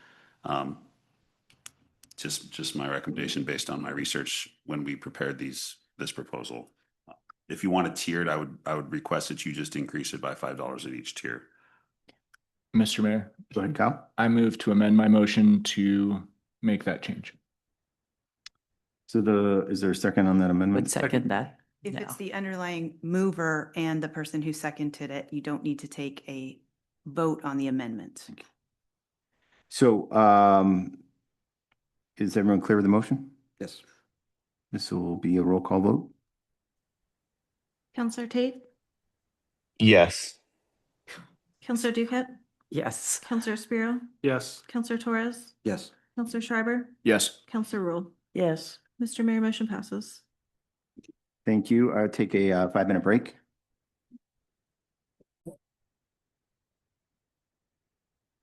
Meetings reconvened at 7:10 PM. Next, we have item 11. We will revisit the proposed ordinance that would repeal and replace Sandpoint City Code 913 in Title 9, Chapter 4, Residential Zoning 6.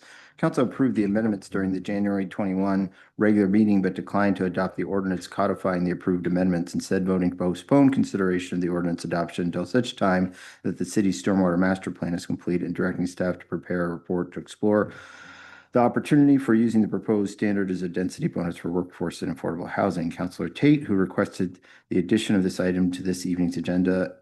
I will now yield the floor to you. Joe, are you there? Yeah, I'm here. The floor is yours, sir. Thank you. So at the previous reading, I voted no due to confusion on my part regarding the procedural step that we were in. My original position has not changed. I support this lot coverage adjustment. I also believe that it's important that we continue to moving forward with the stormwater study to ensure responsible implementation. So my vote tonight reflects that consistent position. Thank you. Any discussion, council? Is there a motion? Mr. Mayor? Oh, well, Oh, me. I'll make a motion to approve the proposed ordinance and summary Sandpoint City Code 913 and Title 9, Chapter 4. Second. Motion by Deb, second by Joel. Did I motion that Well, correct? we haven't had a reading of the ordinance. Yeah. Is there discussion after the? Oh, do I motion need to or read comment? through? Yeah. Or, yeah. Okay. Okay, I will now ask the clerk to read the title of the ordinance. An ordinance of the City of Sandpoint, a municipal corporation of the state of Idaho, repealing and replacing Sandpoint City Code, Title 9, Chapter 1, Section 3, and Title 9, Chapter 4, Sections 1 through 6, providing for severability and providing for publication and an effective date. I would now entertain a motion. The ordinance passed its first reading by title only and the summary is approved. So moved. So moved. Second. Moved by Deb, second by Joel. This will be a roll call vote. Mr. Mayor, Where's Go ahead, Kyle. I just wanted to add some deliberation. We were. Chapter 8, Goal 1 of our comprehensive plan is to, quote, assure city infrastructure has sufficient capacity to meet communities' long-term needs, unquote.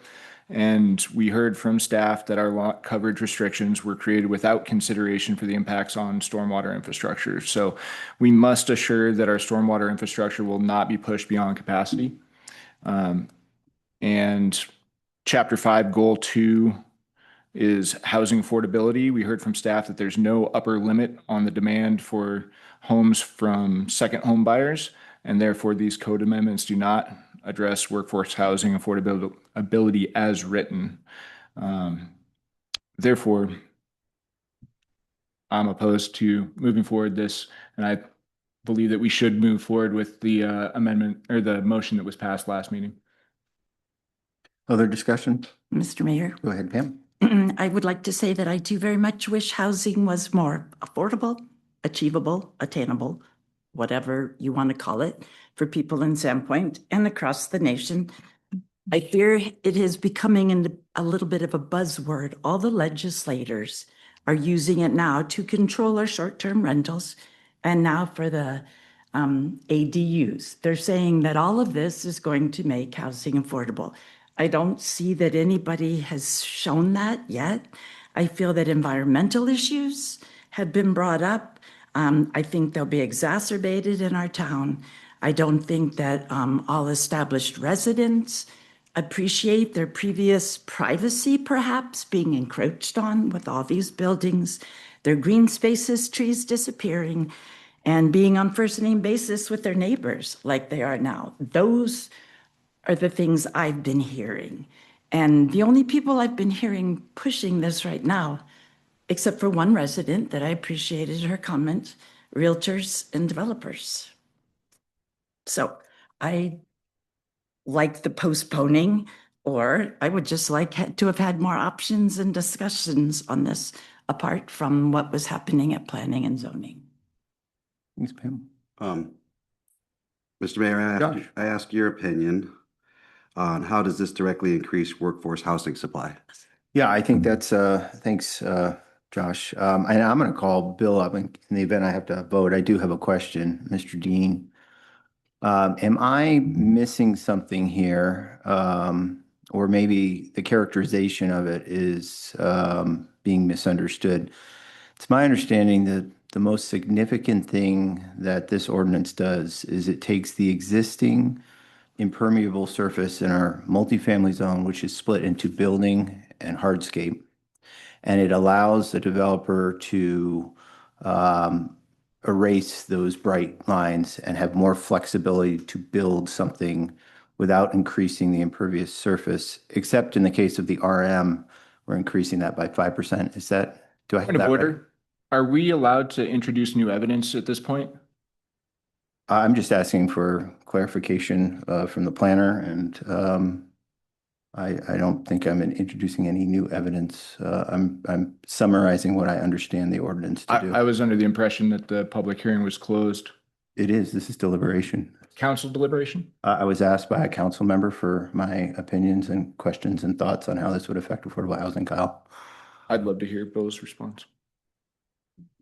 I'm going to simply answer the question as asked, and I'll let somebody else assign a value to whether or not it's the most important thing that the ordinance does, but that's what the ordinance does. It would erase those lines, to use your words, between the building for. I just wanted to confirm that I wasn't missing something. So to answer your question, Councilman Torres or Josh, I think that by providing a little more flexibility to the built environment, what a developer can or builder can do on a lot within that impervious sort of footprint. It's going to give folks more creativity and flexibility to build something other than it has to be this square and this square circle. So I just think it gives more flexibility. Maybe we'll get different housing sizes or configurations. And in general, I think that will benefit some affordable housing. I don't think there's a silver bullet to affordable housing. I would also add that I think this very well may be moot. As you're probably aware, there's 4 bills going through the legislature right now that would potentially radically change the density of every city in Idaho. So, Mr. Mayor, Yes. May I answer please. Councilman Schreiber's point of order? Yes. So for clarification, the adoption of the ordinance is just your technical conclusion of the passing of the code changes that you already approved on January 21st.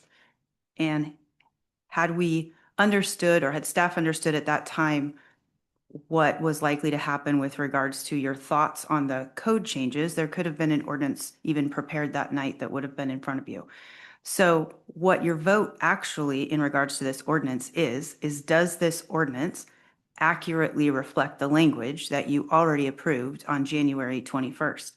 In order to rehash or relitigate, if you will, the underlying question of whether or not you approve the code changes would have required a reconsideration of your underlying action, which is not what happened. The reason that the ordinance is on the agenda again and that it was requested by 2 council members to be here is because it was explained to those council members that when you have every right, if there is a delay between approval of the code changes and adoption of the ordinance, to change your vote. But if you do that, you have to give reasons on the record as to why your vote has changed. And we had 2 council members who voted different in the second meeting than they did in the first meeting. So this ordinance being placed back on the agenda is to kind of clean up, if you will, what happened in the last meeting, which was should have been a technical review of does the language of the ordinance match what you had already approved. And if there were council members going to vote different than they had before, they needed to make a record of that, and they did not. So to answer the point of order, Councilman Schreiber and Councilwoman Duquette, you did each vote no the first time. You have a right under this motion to continue to make that record to support why you voted no to the underlying decision. But everybody else needs to stick with their same vote unless they've decided, changed their mind for legitimate reasons, and then wish to articulate those reasons on the record. Thank you for that wonderful clarification.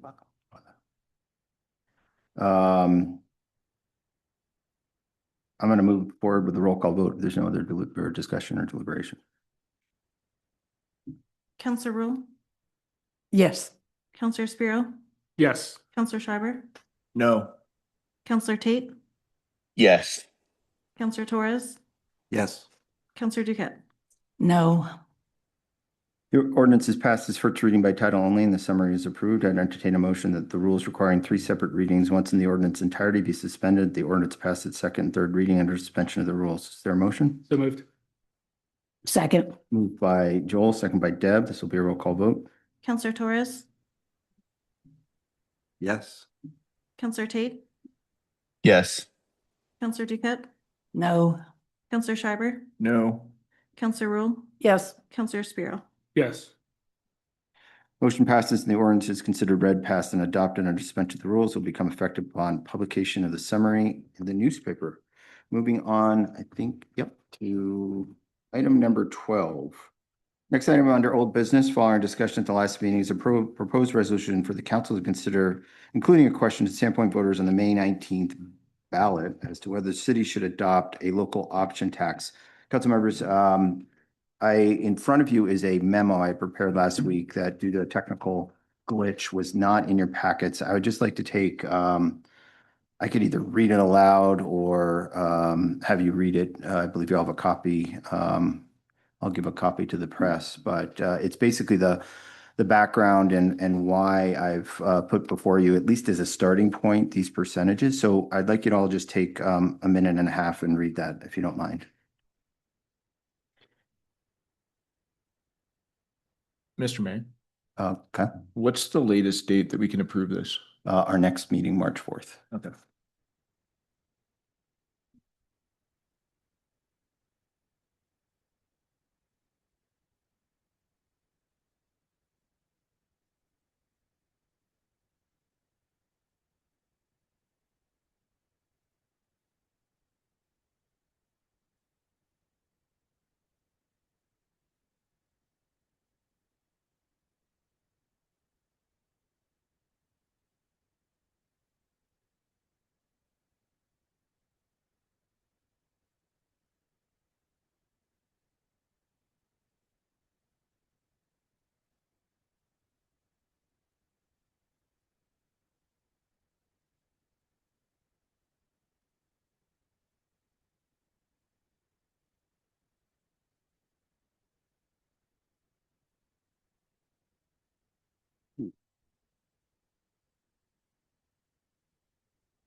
You just read that.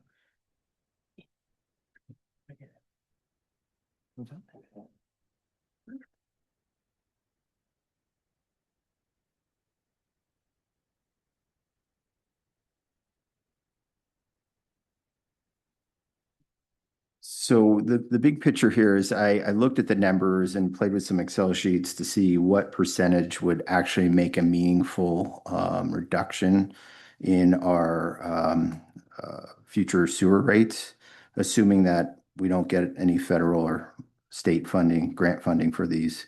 And it really took, now with the 1% sales tax on groceries included, that's going to amount to roughly, based on average household expenditures on groceries, about between $36 and $72 per year. So the proportions I have here with 40% of the tax going to the wastewater projects really had to get it up that much to overcome that $70 of grocery tax that you're going to $30 to $70 of grocery tax you're going to be paying.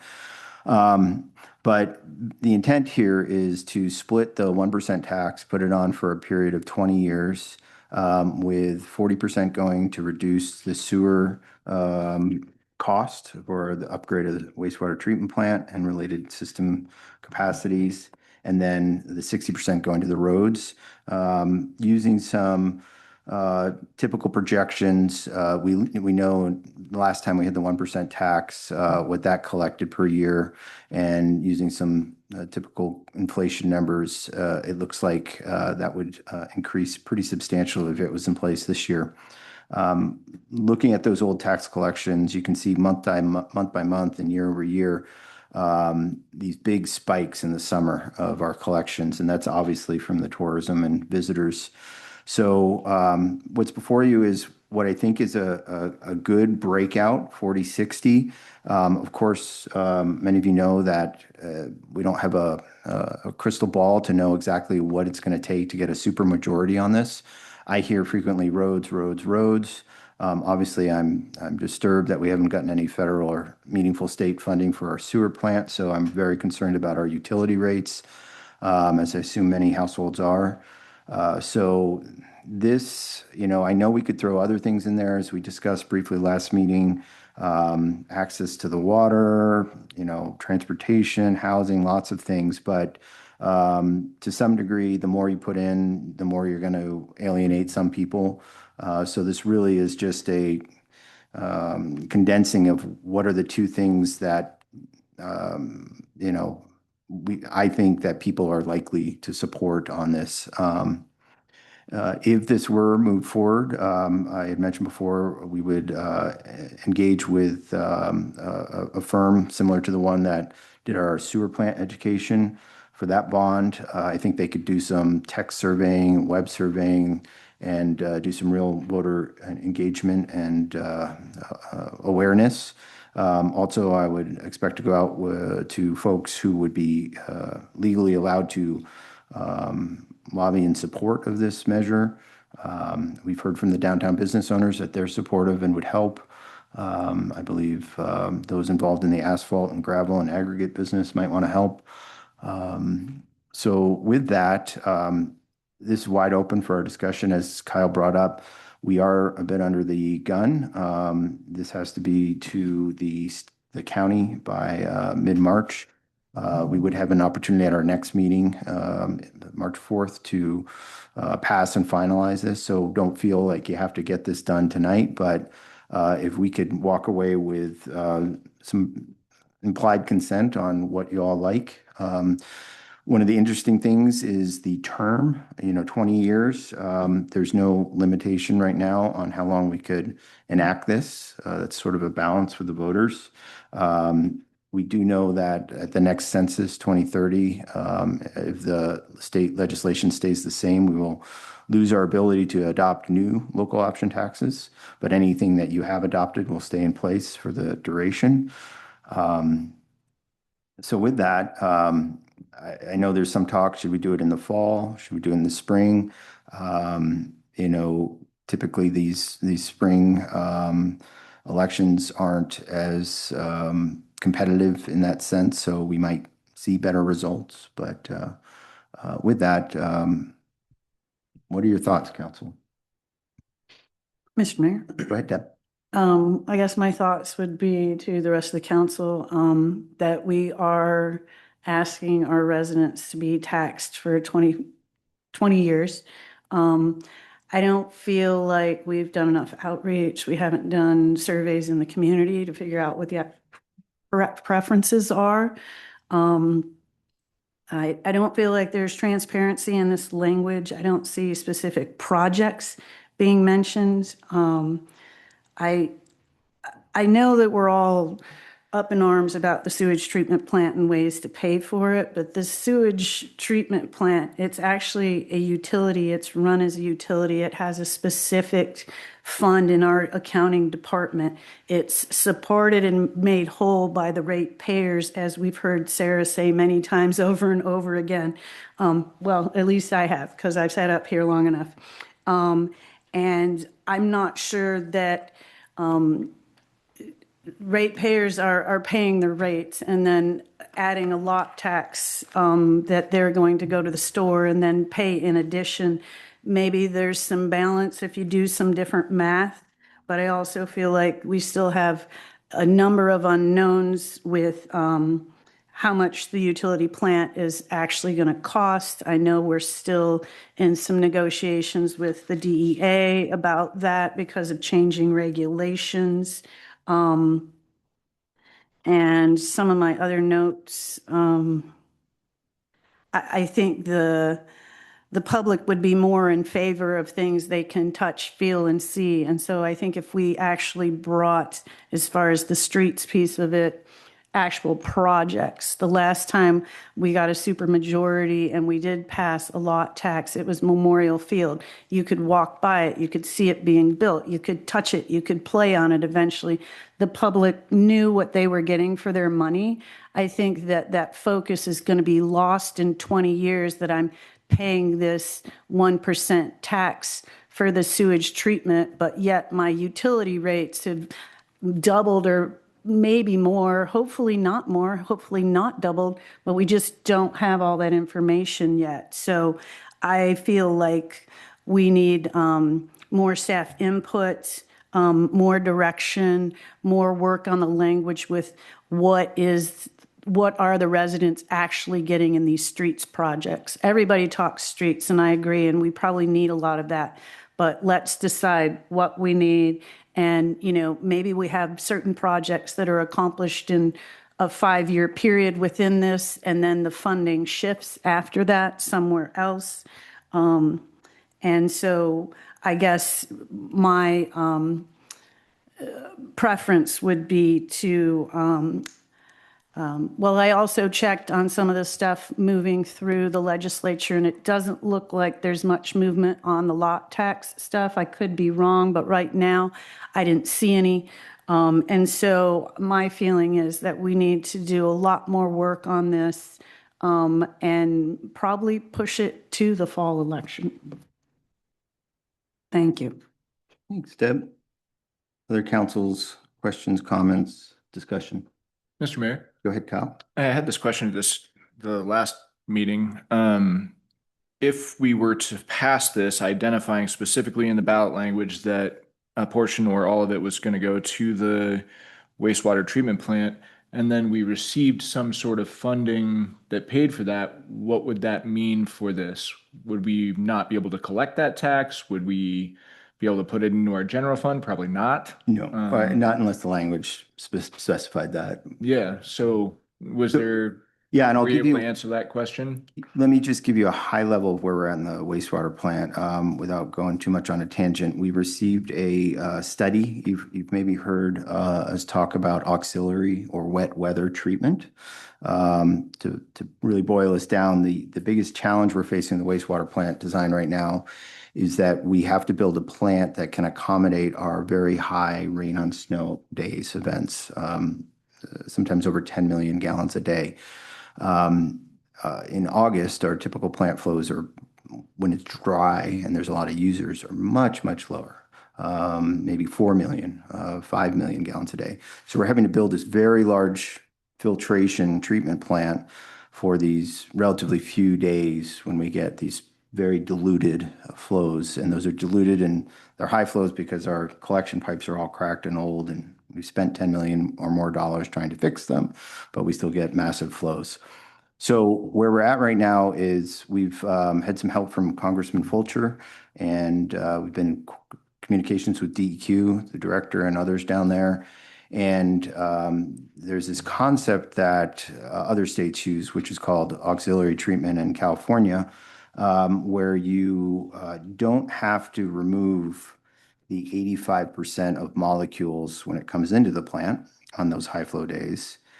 Rather, you just do a primary filtration, take out the toilet paper and the grit, and then disinfection, and then release that very diluted water.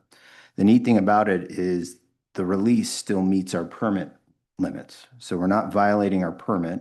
It's just there's this quirky part of the federal regulations that say you have to remove 85% of the total suspended solids when it comes into the plant. So we've been doing some analysis with our engineer, Keller. We've been testing what those flows are. And we just got that analysis yesterday. We'll be setting up a meeting with DEQ tomorrow. I'll be setting it up. I don't know when it's going to take place. And we will present this. We've had the ramifications of this is that we could build a much smaller plant. Our engineers are trying to calculate how much smaller that would be and what the price would be, but it could be significantly cheaper, 20 million maybe. And more encouraging, we could go to a different type of treatment, something called a bioactive membrane plant instead of the traditional activated sludge. Mayor, what does this have to do with the lot language? Can you connect it back? Sure. I understand that there's a money issue, but. So I guess the long and short of it is we are almost at a point where we may be able to, Kyle's question, come up with a engineering and regulatory fix that could reduce the cost. So that wasn't my question at all. My question was, if we don't need the lot funding for the sewer plant, what happens? Legally, it's a legal question. We spend it on what we say, and that's if you look at the Mayor, language. can we ask Sarah, since she manages all the. Yeah. Sure. I also visit with Sarah every day. And so the language in the ballot right now, you'll notice it's quite broad. I wrote this language with consultation with my qualified staff. The language is quite broad in the resolution. So you'll see it's wastewater plant. Can you just scroll down a little bit there?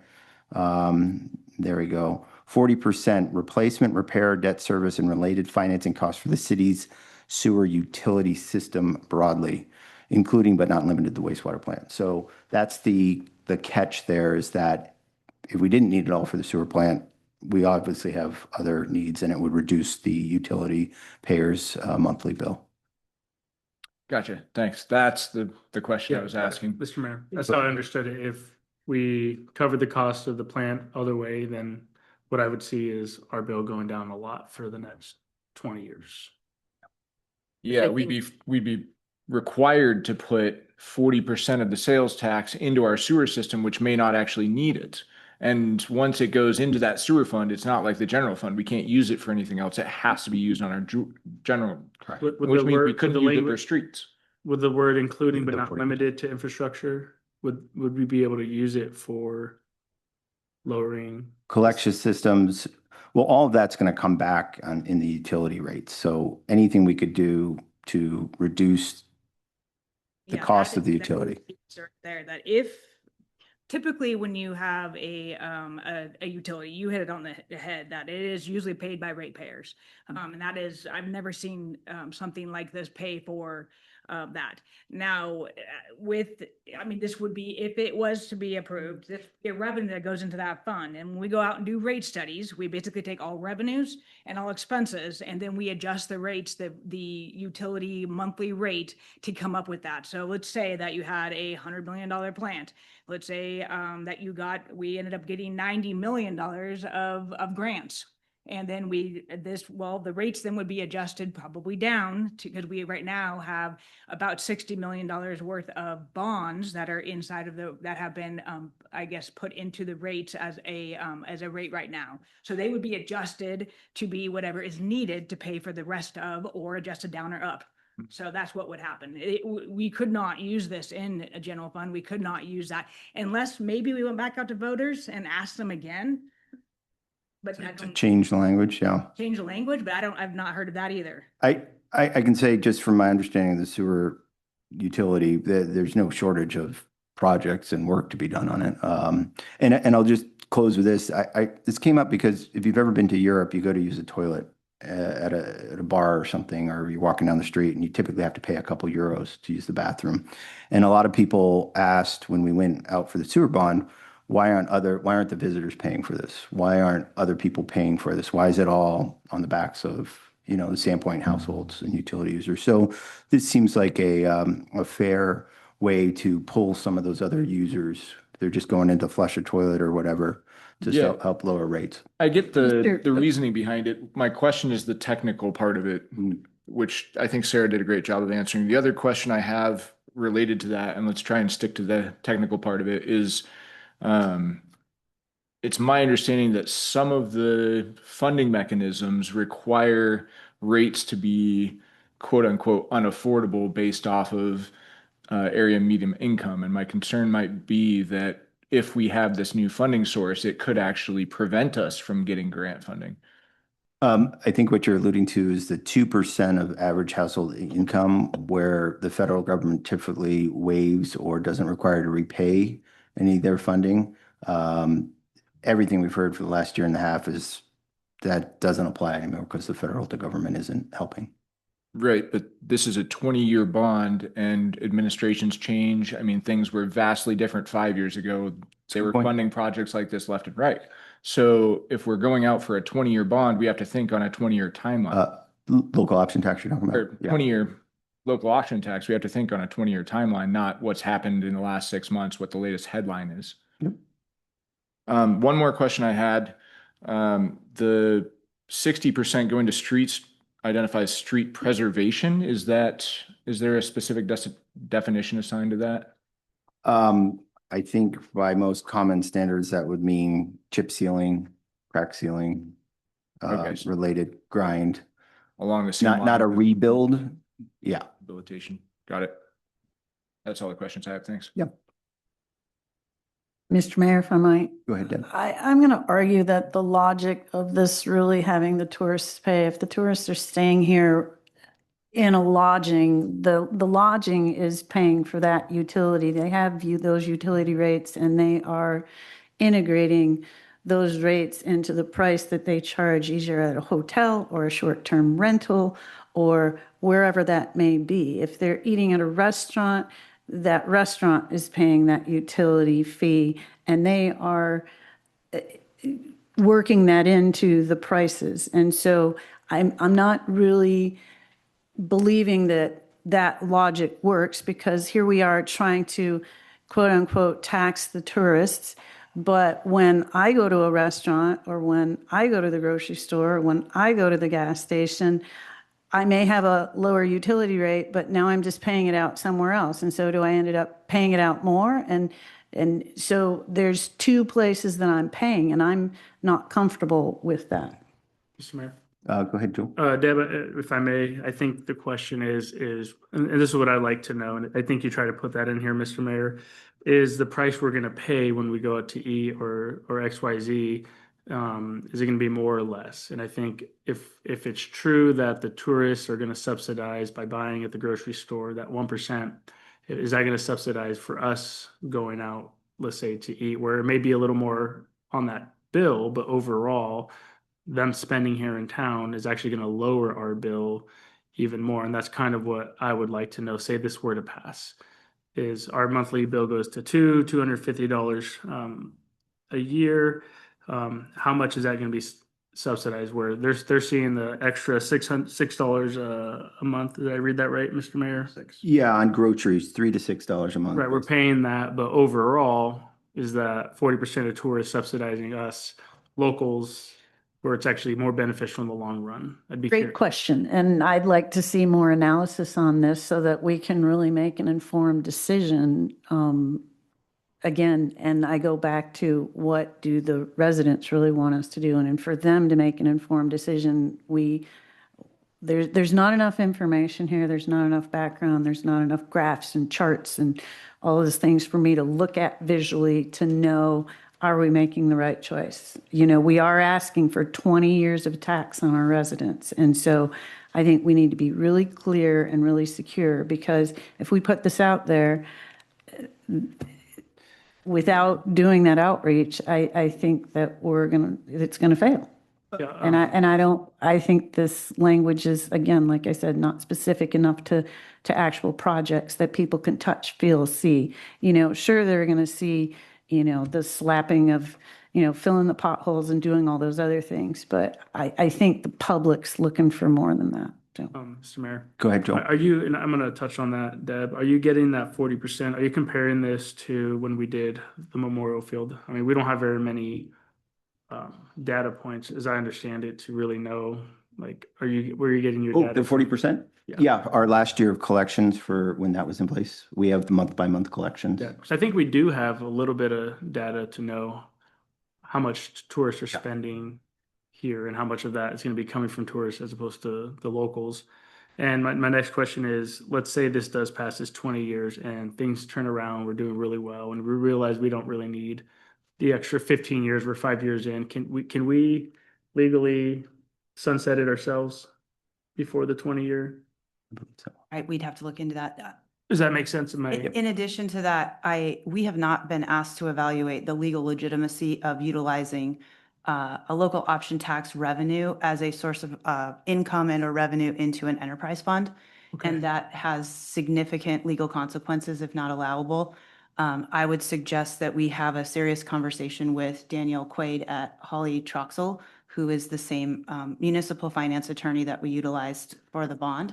And we talk with them about the legitimacy of utilizing this tax revenue into an enterprise fund, number one. Number two, the local option tax statute 50-1044 is designed so that you have a mechanism to have tourists and visitors help pay for the burden that they place on your local general services. Those include roads and transportation infrastructure, parks and recreation, public safety, and other general city services. Sewer is not a general city service, it's an enterprise fund. So I think we have a few legal hurdles to get over as well in looking at whether or not we can even utilize local option tax revenue into an enterprise fund for this purpose. Mr. Mayor. Go ahead, Pam. I know that people are not happy paying more sewer costs. I think that would get people. Roads are tourists with their boats. and their trailers definitely need to contribute to our roads, I believe. And I believe people would see that. I wonder what the problem is with doing this in November so that we can answer Deb's questions. We can get legal to do what we need to, and then have a better questioning with the community and see, is November and May is so soon. November would give us a lot of time to answer those questions and to get with the community and see what Sure. they. Yeah, no, I mean, November works too. This is the first opportunity we've had. Yeah, this I year. get that, but if there's that many questions. I guess one of the things that I may need some education on, the last time we floated this in 2024, we got over 50% approval. It cost us a sheet of paper to put it on the ballot. And I guess it's I think it's a great litmus test of what does the public think. I guess I don't understand, or maybe someone can help clarify what's the concern about it as trying and it failing? Do we not learn things? Do we not say at least we tried to fix the situation? So if somebody could explain to me what's the concern about? Mr. Mayor, if I may. Yeah. I don't think there's I don't think you'll necessarily lose anything. I think it could be a great opportunity to learn. I think the question Councilman Schreiber was asking is more of like the legitimacy to the legal aspect of this. Is this a legal option? Yeah. And I think we don't want to go to the ballot. Oh, for sure. Yeah. And I believe we're on agreement there. So I think if we can get those answers, those questions answered, I don't think it's a bad idea to go to the ballot. I think basic infrastructure, roads, those are very clear things that we want done, and I hear that more than almost anything. Deb, to your point, and I think we do have priority list of roads that we want to get done in streets. So I don't think that'd be personally, I don't think that'd be a big deal. I mean, roads is broad, but I think as a city, we have projects that we have prioritized over others that I think we could focus on. I think people would be happy to see that. Now, whether that's the only thing on here, I don't know if, I mean, that'd be a question for staff. I don't know how fair that'd be to be like, hey, this is. Reading my mind. Exactly. Mr. Is Schripp. going to go to this particular project, as this gives us leeway for staff to decide and us what those projects might be. I think the question is, what's the other thing going to be besides road? Is it going to be the wastewater treatment plant, or is it going to be parks and what did we learn from the last time it failed? Right. So I guess To your point is answering the legal questions, I think is the concern, not we shouldn't have this on the ballot. I think this next election, you're actually have people that are more informed voters that are going out, as opposed to sometimes the bigger votes. People just go out, they see tax and they just say no. Yeah, no, that's what I've been told about the May versus the November. And Deb, just to answer your question, what I would envision, and we still have a couple more weeks to check legal and figure it out, but is, once we went forward, that's the graphs, the data that you're looking for to show the proportionality and what we're going to pay. That's what this marketing firm basically would come forward and build and educate and distribute out there. I'd like that information so that we know what we're doing before, not after the fact. I want to know on the front end, what are we asking for? What are we asking the public? How does that, I can't, that's almost doing this based on hope, which doesn't work for me. I feel like the last time we went for the lock tax that I remember, Memorial Field, there were defined projects and people could look at that on the ballot and say, okay, if there's extra money after we do this, we're going to do this exact project. And Joel's right, we have those projects there, but I think I need more staff input to bring those forward. And I'm not comfortable with percentage. I don't think that the public necessarily wants to see a percentage. I think the public wants to see what projects are we doing. I know that Kyle, a lot of times he has projects in his mind. What projects are we actually going to get done? And I think that, in my opinion, only is going to go over much better with the public. I think we also need to survey the public about what their needs and wants are. And we did that before we were able to pass the memorial field. We heard from the community before we put it out there in front of them. I mean, yeah, maybe it doesn't cost us any money, but I think it might frustrate a lot of people. And I guess, I'm just not in favor of it at this point, so. I'll push back a little bit on that, not necessarily the sewer part, but the streets. I mean, me personally, I'd be more like, I mean, everybody knows that's one of the basic needs of a city, right? It's sewer, it's basic infrastructure. So I think you actually would probably get less votes if we had particular projects that were tangible for people to see, because you might have a group of people that are like, well, that doesn't benefit my street. That doesn't benefit where I work, as opposed to it going to the general idea of streets. Then we can have more public input and decide what we need to focus on more. We'll be able to, the public will be able to direct us and staff what we need to work on next. I think if you have particular projects with something so broad as streets, I personally think that you get a lot of people that were like, that, it's going to benefit this select few, but it's not going to, why am I going to pay 1% tax to benefit Superior Street when I live on Forest? So I think that's just my opinion. It's not, I don't know, but I don't think that's too big of an issue personally. I think the question is, what do we really want on the ballot? I think roads is a no-brainer, but our streets, but the sewer one, I think we have to really. I also think our We- sewers. We know our streets, from the last tax, roughly, I think it's $59 million of funding we need to bring them up to. I mean, it's all the streets. There's not just one street. So I don't want to belabor this, but what I'm hearing and, I think could work, we could check on the legality of the sewer. I could certainly provide more information, but and the charts and the spreadsheets to show the percentages and the cost and the benefit.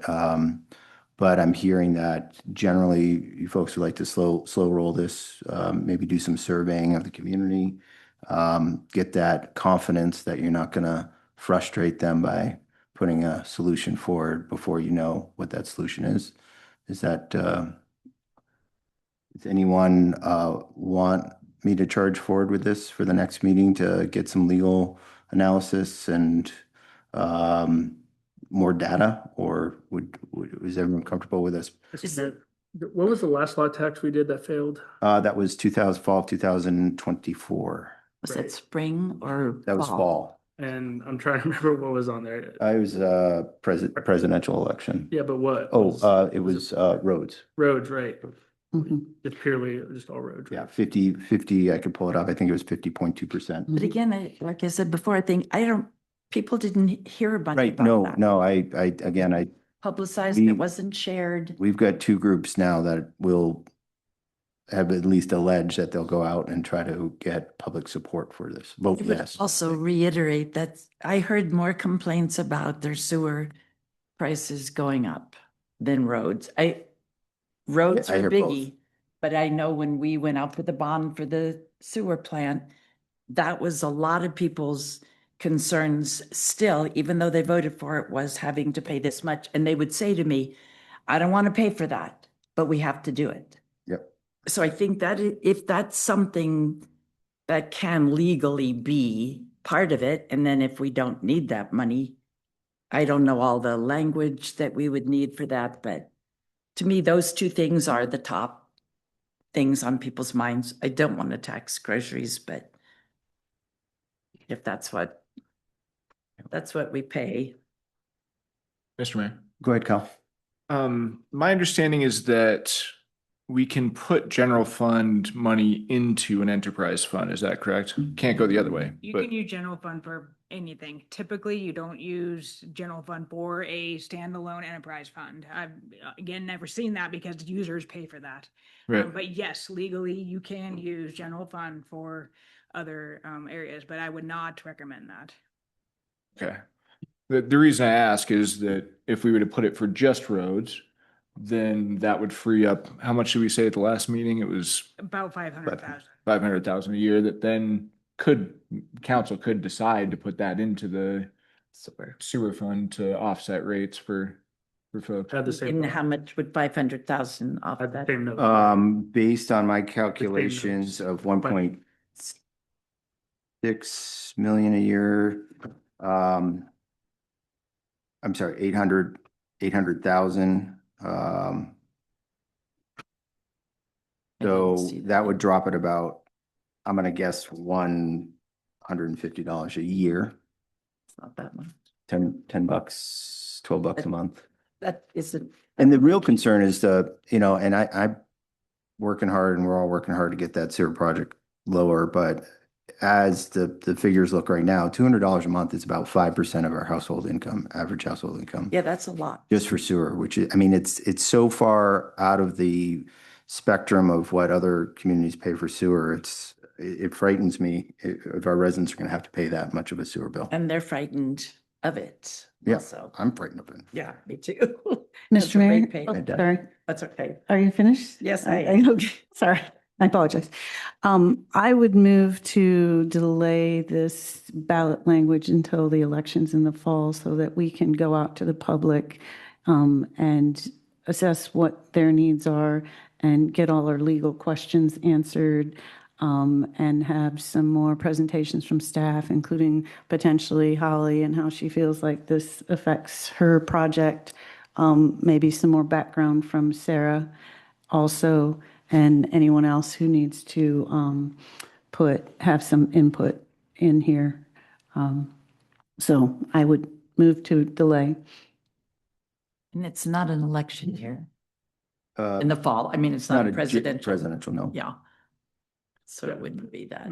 Mr. Mayor. Go ahead. Just for clarification. There's a motion to. Is there? Okay. To delay it. Is there a second to delay this work till the fall election? I would second. So motion by Deb and a second by Pam to delay this conversation to the fall election and do survey and staff and other detailed analysis with graphs and charts and numbers for the council prior to moving forward. Any discussion? Yeah, just a little discussion, just more of possibly just some caution. Staff is here day to day. I'm more curious what staff. I'd be curious their thoughts. I don't know what the avenue looks like. Want to be careful there. Let's say we go out, we want to know what the public thinks, and they all want a dog park. But that would. I mean, so like there's a part like with what the public wants, and there's us as a city, what we actually need to give the citizens, right? Dog park sounds great, but we need roads. Dog park sounds great, but we want fire and police to function properly. So does not mean I don't care what the public thinks, but I think it's important to realize that those are here day to day and that are in the mud all the time. And it's not that some citizens don't know, of course they do, but it's extreme minority compared to the staff and those of us who are here day to day. So I think that's important to realize, if we get all these results back and they all wanted a dog park and a splash pad downtown, and we're like, well, we got to listen to the public, so that's what we got to do on the ballot. I think, we got to proceed with caution here and not lose an opportunity. I absolutely agree. So I think it would be a well-defined survey. It wouldn't be an open-ended question, in my opinion. And I would rely, again, just like you said, on the staff that are here day to day to see what projects are already within our plans and strategic and all those other pieces, and then have staff put it out there in such a way that we are providing for the needs that maybe they're not sure that they need. But when the questions are put in front of them, then give them the opportunity to at least have choices. So not an open-ended question by any means, but I agree, a lot more input from staff who are here day to day and how they can direct us on this would be excellent. And I guess I was thinking too, not just an open-ended, what do you want to do with one? Yeah. Focusing on roads and sewer costs. Yeah. How would you like to see this divided or spent or Sure. I mean, focus it on these two big ideas, because I think those are the big ideas that we Well, have they're, to take care of. the roads, there's no topic I answer more emails on. Right, I get Than that. the roads. It's literally every day I'm sending someone an email saying we don't have money to fix your road. Yeah, and Mr. Mayor, to Councilwoman Duquette's point earlier, if we could figure out, as we're doing this, the legal ramifications of that, because if you could convince me and others that, hey, spending X amount of dollars per month on groceries is actually going to lower your, your sewer bill. I mean, I think that'd be a no-brainer. So let's check the legal ramifications of that, and if it's all good and it is legal, then maybe we can, in the survey, explain to them that this actually it's a net benefit in the long run. Yeah. But would you support a 1% tax proportion going to sewer if it meant your grocery bill's going up $60 a year, but your sewer bill's going down $250 a year? Yeah, got it. And Mr. Mayor, just for clarification of the record, I know you had suggested possibly putting it out as a litmus test in May. You'd have to wait more than 11 months to run it again. So you could do it in May and November anyways. Okay. No, we can't do that double. And no, that's then- right. Once a year. Yeah, or that once would not per- be a good once idea. per Let's attempt. test them. Great. So to know. I've heard motion Good and to know, discussion yeah, to thanks. push this off to the fall, and we've Mr. got Mayor. some good work. Yeah, Kyle. I guess I definitely agree. Council President's made a lot of good points. I guess I'm willing to give you and staff one more bite at this apple if you wanted to come back to us at the next meeting with a little bit more Beefier. focused, idea of what we're Data voting driven. on, and actually provide that information. Is it legal? How much exactly is it going to lower your sewer bill? I think you need to wait until you have the results of your pending motion. Well, can I I'm ask? just deliberating on the motion. Right, and I would ask also, is that enough time for legal to find out? Is 2 weeks? Well, again, you need experts in municipal finance, which is Holly Troxel, who you've already engaged on your bond issue. And so I have no idea if they could provide a response in 2 weeks. And you have two complicated components to the question. Is it legally legitimate to utilize local option tax revenue as an income source for your enterprise fund? And then I think Councilman Schreiber brought up a great technical second question is, if the landscape changes within your 20-year period, what happens to revenue tax already collected and deposited into that enterprise fund, and or any future tax that you would want to collect? You have to amend. There's some really good technical questions that need to be answered if your landscape changes within that 20-year Is 2 weeks enough time? raisin. I highly doubt it. Oh, I respectfully think that it's a pretty clear question that an attorney could look at the code and determine, maybe not. I'm not guaranteeing it, but I've it might looked be at the worth it. code. There's not clear direction. So it says general city services, and enterprise fund is not general city services. That is clearly defined. I've also inquired as to whether or not this is being done anywhere else in the state. I don't have back on that. I too, though, would back up my own research with utilizing an expert in this area. So I did not see this language previous to it being posted. So I did some quick work over the weekend, just trying to make sure that I could answer any questions that you guys had.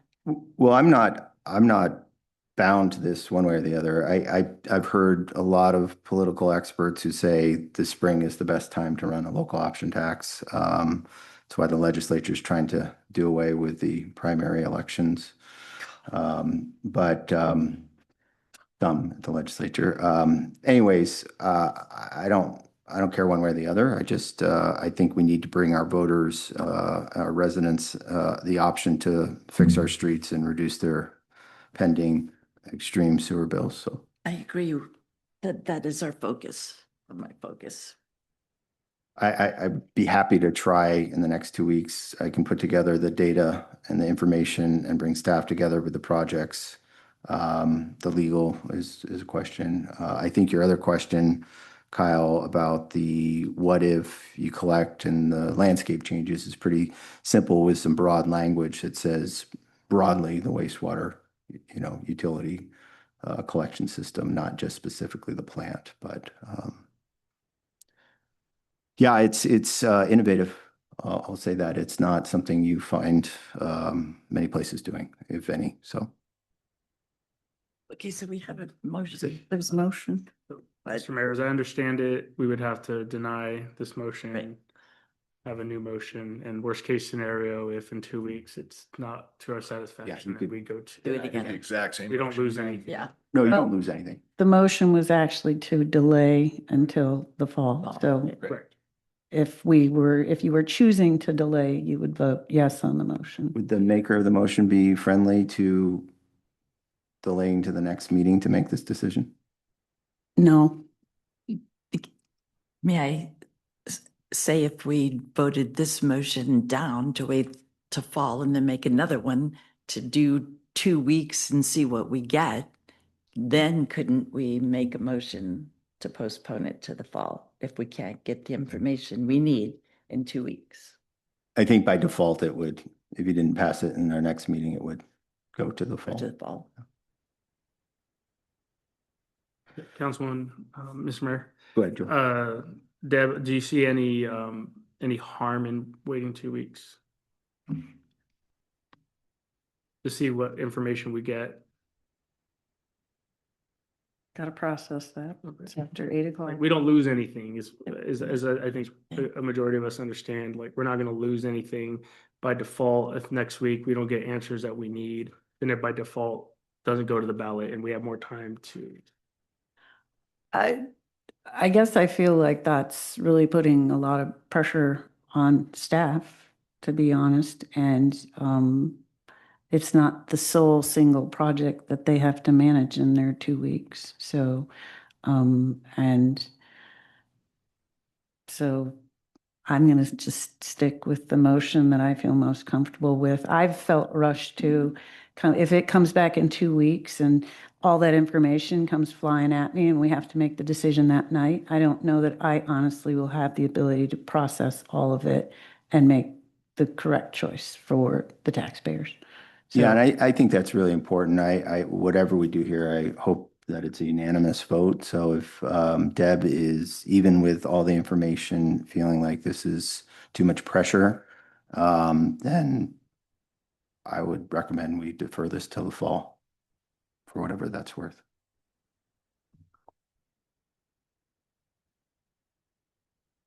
This will be a roll call vote. Counselor Rule, yes. Counselor Duquette, Yes. Counselor Tate, Yes. Counselor Schreiber, Yes. Counselor Spiro, Yes. Counselor Torres. Yes. Mr. Mayor, motion passes. Excellent. Moving on, we are jumping to item number 14 at the request of Councilwoman Rule or Deb. And Deb did put this on the agenda. It is a communication agenda administrative policy. I now yield the floor to Deb. Thank you, Mr. Mayor.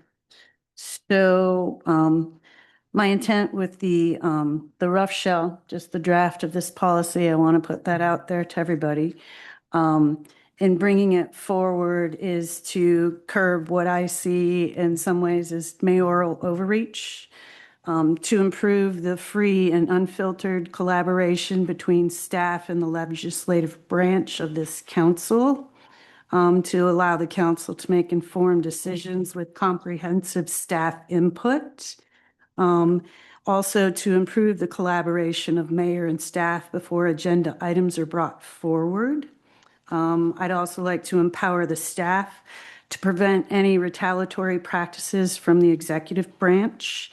And then I guess I would put out there that we did have some difficulties over the past summer when the ordinance number 847, which was approved by a council back in 1987, came forward without staff input. And I believe it created some trust issues between this council and the mayor, and even leading to a lack of trust with the mayor such that we did not pass our preliminary budget. I would also point out the attempt to remove appointed legal counsel, which violates state code, and disallowing them from providing counsel to the city for 1 week. So I provided a draft. Again, it's a very rough shell. There are many edits. I would direct all appointed officials in the city to work together to refine the draft policy that I've proposed and bring it back in front of this council to make revisions or comments at that time. And I'm just looking for the council to support me in moving this policy forward. Council, any discussion? When would you, without putting pressure on staff, as we've talked, when would you expect this to be brought back? I did not put a timeline on it, but I would not want to wait too long. I would think I would have to consult staff, but maybe in a 4 to 8 week timeframe, I think would be reasonable unless this council decided that they felt it was necessary to move at a faster rate than that. I would listen to my fellow councilors. I would just respectfully put forth, you sometimes speak of the staff as, you know, their pressures, what is their timeline?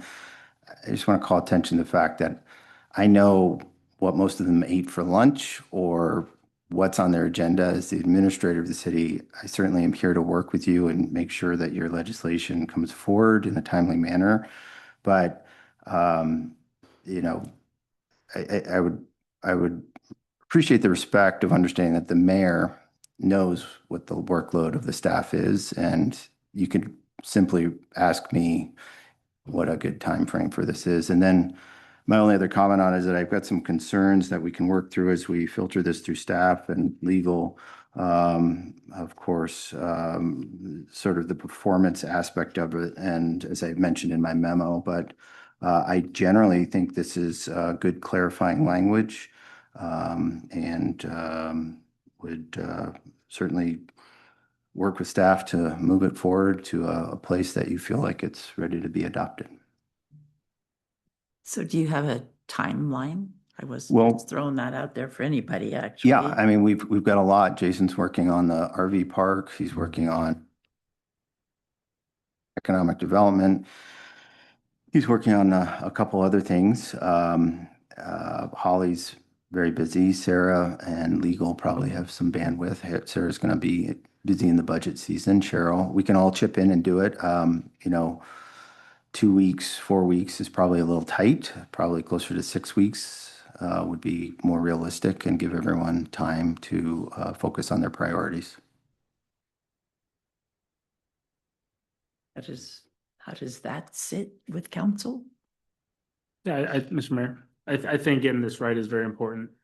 Let's say I was just to kind of maybe the public who's listening that isn't maybe a little confused. Let's pretend that I'm just somebody who's new to all of this and I'm reading the reports. I think the question at hand is what happens in a particular situation. If I'm reading this, I'm like, oh, it seems like we have a council that doesn't trust the mayor and the mayor that doesn't trust the council, and we're trying to figure out what's really going on. And we have a staff that's put in this particular situation where they don't really know who to trust or talk to. And I think that's what's trying to be cleared up here is what's the proper avenues of the council. What leeway do they have to talk to staff, say staff feels more comfortable talking to their council than they do their mayor in that particular moment, or vice versa.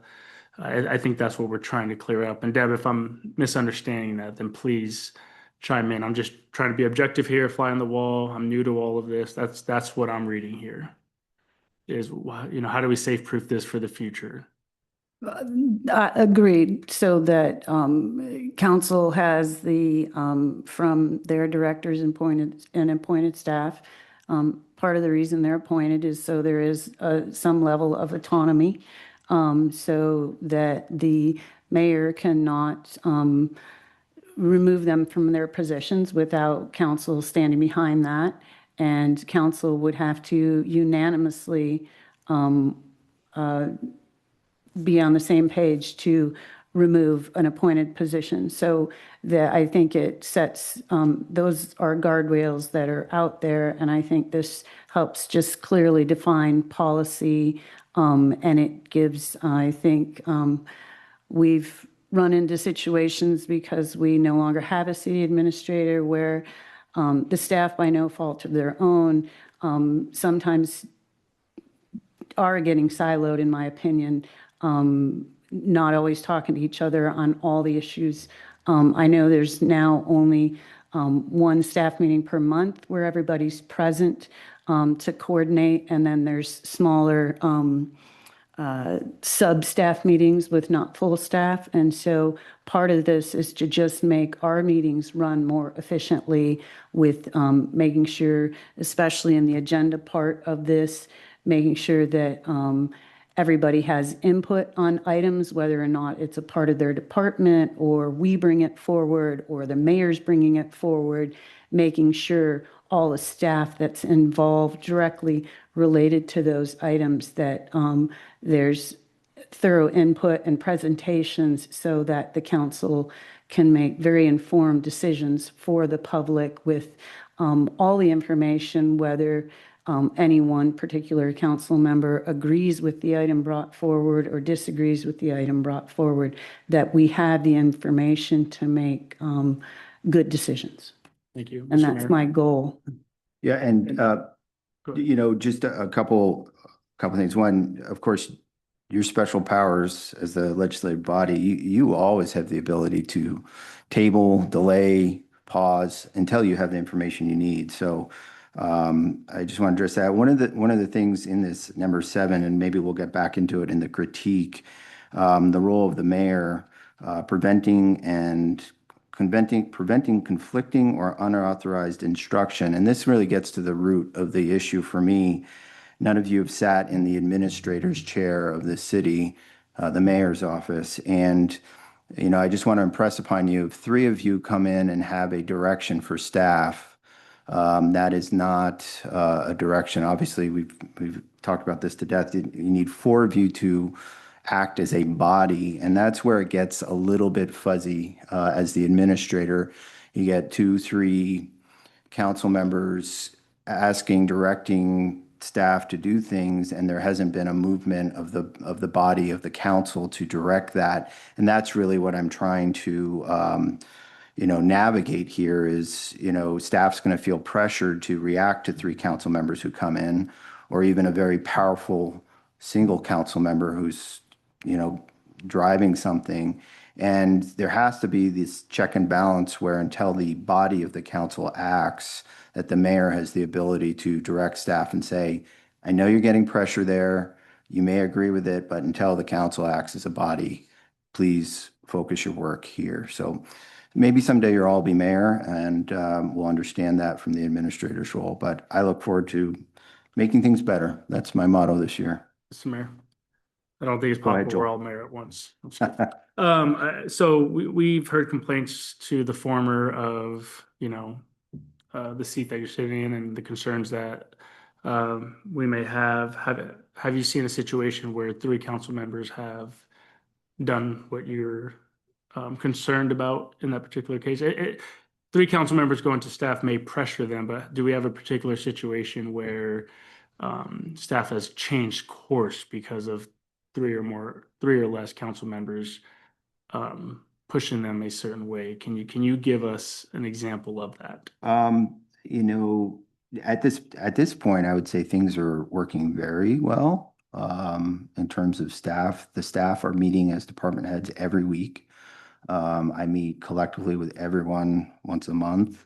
I meet individually departments once a week, and then one-on-one with staff once a week.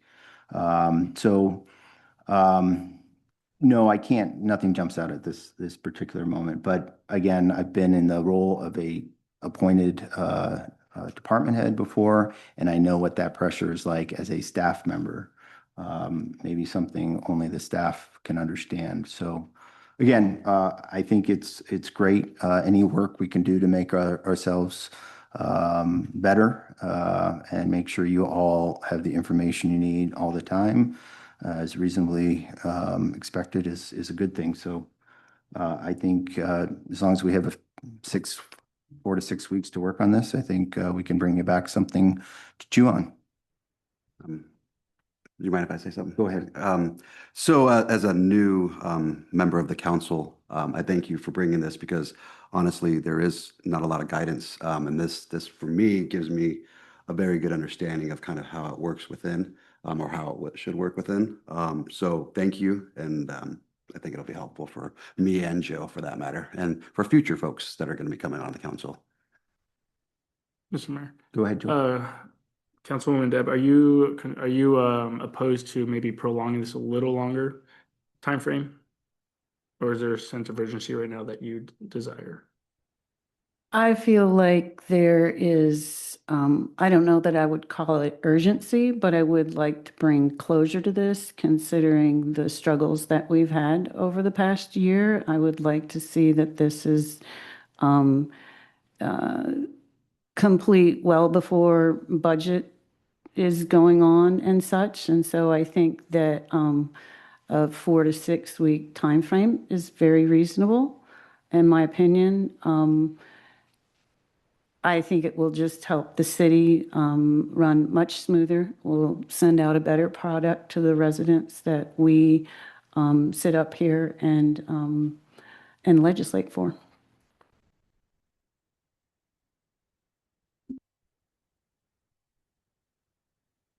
Mr. Mayor. Go ahead, Kyle. Yeah, I think most everything has already been said. The only thing that I would add is that I would like there to be a avenue for staff to provide comments on this either anonymously or directly to council so that they can do so candidly and without fear of retribution. I don't think there's a whole lot of tone of retribution right now. Things are pretty good. And I hope to keep them that way for the next 22 months, and there will be closure then for sure. Duly noted, but my point still stands. I think one of the things that council may not realize is the chief administrative officer of the city I also oversee the tech IT department and have access to every single email that gets sent or received to the city. So, except for attorney-client privileges. But I mean, listen, we're all here to work together. We're sometimes dysfunctional, but we're a family all trying to do the good of the public. Right now, I would say the directors are in a good place. They're working so well together. I've struck a balance here of my work-life balance, work balance that feels good, sustainable for the next 22 months. And I think we're accomplishing some good things, and we've got some big projects headed forward. So I hope with the adoption and revision of this, it puts us all in a good glide path for the next 22 months. Mr. Mayor. Go ahead, Joel. Everything was all fine. Are you implying that you read all the emails? I could if I wanted to. Okay. I don't. That kind of makes my concern even worse, to be perfectly honest, that you just said that. Sure. You just implied that you were gonna snoop on what they're. No, I'm saying it's a fact of Is the that what you role. just said? It's a fact of the role of this position. When we had years ago an employee sending emails that were very disturbing, the IT department provides those emails to whoever the authorities that want them. So no, you can ask Cheryl in private quarters. You can ask our IT folks independently. Go ahead and meet with them. I've never made any requests like that in the last 2 years. Well, then why would you bring that up when it's just about retribution? Because that it's just- sounds like a threat, to be honest. No, it's just a fact. Everyone communicating via email through the city's servers and email. These are all emails that our IT keeps. Anything that's written, note to everyone, if you put in an email, if it's not attorney-client privilege, it's probably a public record and certainly something that your employer can look at. Our IT department has that information. So Anyways, I think we've landed at a good spot. I look forward to moving this forward and doing the good work for the people of Sandpoint. Mr. Mayor, I make a motion to direct all the appointed officials of the city to work together to refine the draft policy that I've proposed, hopefully with the support of this council, and to bring it back for a final vote or further revisions within 4 to 6 weeks of this evening. So moved. Moved by Deb, second by Joel. Any discussion? This will be a roll call vote. Counselor Torres, Yes. Counselor Duquette, Yes. Counselor Spiro, Yes. Counselor Tate, Yes. Counselor Rowe, Yes. Counselor Schreiber. Yes. Mr. Mayor, motion passes. Thank you. Council, you need a break? 5-minute break, or should we keep going? Joel just went. 5-minute break, 8:27. Ready when you are. Meeting reconvened 8:32 p.m. All right, moving on to our adjusted agenda here. Item 13, new business. I will yield the floor to City Planner Bill Dean for a discussion on updates to our commercial and downtown zoning and historic preservation code. Thanks, Bill. Thanks, Mayor. Deputy Planning and Community Development Director. Yes, thank you so much. It's great to be with you this evening. Good meeting, counselors, and our remote counselor, Mr. Tate. It's a pleasure to be with you tonight. There's an awful lot of information in this packet, but what I want to do tonight, the whole reason of me being here is when I was first hired, I was asked, Bill, please work on our commercial zoning in our downtown. I said, sure. So I wrote down on my whiteboard, downtown commercial A zoning. And quickly got into a lot of other things. And as you can tell, over the last year and a half, we've done a number of things. But in the back of my mind, I've been learning, I've been talking with people, I've been interacting with the public, downtown property owners, other city staff, listening, interacting with the various commissions. And now I'm glad that I had waited a little bit of time before I dive into this project, because what appears to me is just really clear. What I think we should do as a team to look at how to really emphasize some things in our downtown and what we can do in terms of our zoning and our planning for downtown. So what I want to do this evening is just share with you a couple high-level things. And your packet's got lots of information in it. And it's a complete red line of the commercial A zoning district, and it's an entire new chapter that we'd be adding to the zoning ordinance for historic preservation.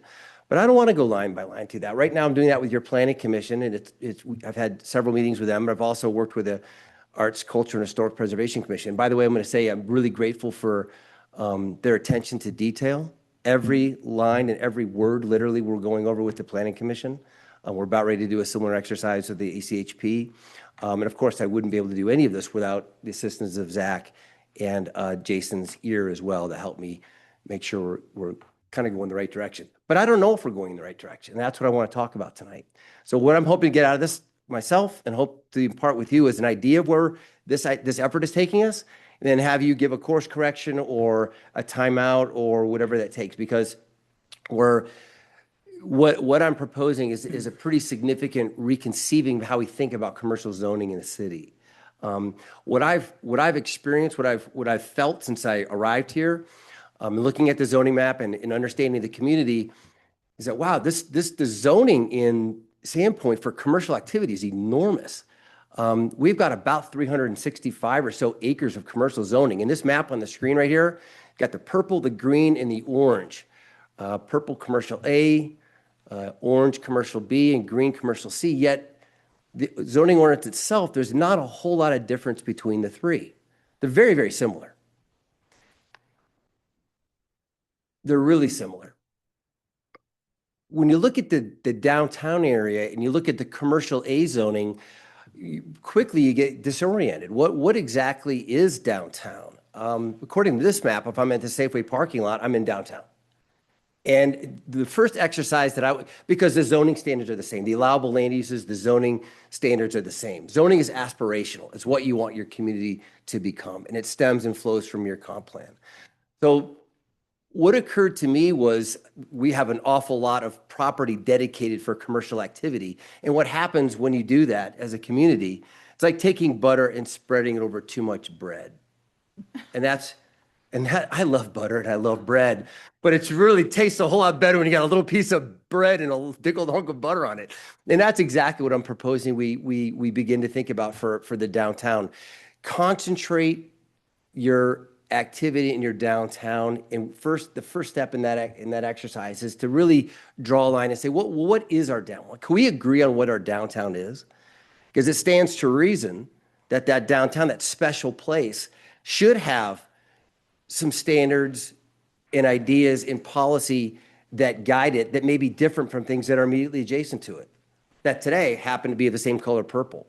So this exercise is to try to understand what commercial activity is befitting for your living room, for your downtown, the place we can all connect to as the central part of beating heart of the community. So what I've done, and I've outlined in the staff report, is an exercise where we'd be creating new zoning districts, principally, number one, to define what that downtown is. And I've been working very closely with your planning commission, and tomorrow morning, Jason and I are going to meet with the property owners group in the beginning of a conversation, much like this is the beginning of a conversation with you.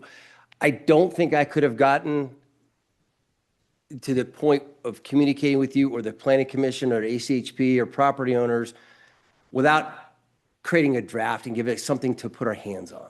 These concepts are too hard to articulate without seeing it on the paper. So that's what I did. I put it on the paper. Big idea number one is that we need to define what downtown is so that we can write some new rules for it. And I'll say what's guiding my ideas into this. There's kind of three big things that are driving my thinking on this after being in the community for a while now. Number one, this is a downtown that's supposed to serve and work for this community and all the people that live here. This is a place everybody wants to say is mine, right? That's a really important thing I'm hearing and feeling from people. And number two, I don't think that I'm hearing and understanding that there's a little piece of this that should be designed as a Disneyland that's for somebody else, like a tourist that comes in at the summertime. I just don't hear that. Some communities, that's exactly what they pursue. That's absolutely a strategy they will pursue. Let's take the tourists and put them over here and make that really special just for them. Go to Pier 39. There you go, in San Francisco. There's one example. That's not what this place is about. And number three, and I hear this over and over again in so many contexts, is that we do not need a developer or a group of developers to solve problems for us in terms of what it means to be part of a downtown or have a downtown that works for this community. That's not to say that there's a bad name associated with development, but we have a more difficult problem on our hands than simply saying, yeah, some developer is going to come by and build us a fancy new shiny thing. Yeah, we want to attract that. Zoning's aspirational, absolutely. This zoning that's been in place for many decades now has building heights of 65 feet. Well, how many of those do we see? So it's not an exercise, I think, this community is expecting that we just highlight one or two projects that we think are going to be the problem that we're solving for. I think it's bigger than that. I think it's more important than that. I think it's a lot more difficult than that. We need to make some tough decisions about what the downtown is and what we can do to best support that. So there's two zone districts I'm proposing that we fuss over and then get right. One would be, these names can change. One would be a downtown core and the other would be an outer core. Right now, if you visualize that downtown core, which we've been working closely with your planning commission on, you want the thing that's right next to it to be the most supportive thing of it, but it does the opposite. Because right now in commercial A, everything at the ground floor has to be retail. Again, you take that butter and you spread it over too much bread. What if instead you loosen up some land use regulations and allowed people to be on the ground floor? You don't require that business, that investment to have to do a retail space that may not be able to be leased, right? So number one, let's identify an area that we can all agree on as downtown. And number two, let's pour into it the regulations that make sense.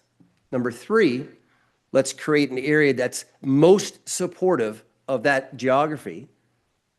And let's ask ourselves what the right set of rules are. The number one thing for downtown revitalization, for an activity generating downtown, is to have disposable income proximate to your main retail area. Number one. So that's what we're looking at. How do you get people in the outer core such that you can continue investment in the downtown core such that you have a greater concentration of activity and vibrancy. The images we saw at 5:45, 6 o'clock this evening for the downtown streetscape were streets filled with people. How do you get them there? Well, yes, the streetscape's going to be a huge part of that, right? You're creating some great bones to an infrastructure that should endure 100 years, right? And I think that's an absolutely outstanding effort, and it's building on what you've already done. This effort is about the land use rules to try to answer the question, what's going to best support activity generation in your downtown? How do you get it, thick with people? Well, you have to invite some people down there, number one, by allowing them to live there. I mean, right now we have a real disincentive by saying, no, your ground floor has to be retail. Well, what if the site, what if a vacant property just is too costly to do that vertical mixed use project, and there's no guarantee that you're going to get that space leased? That's a hard loan to get.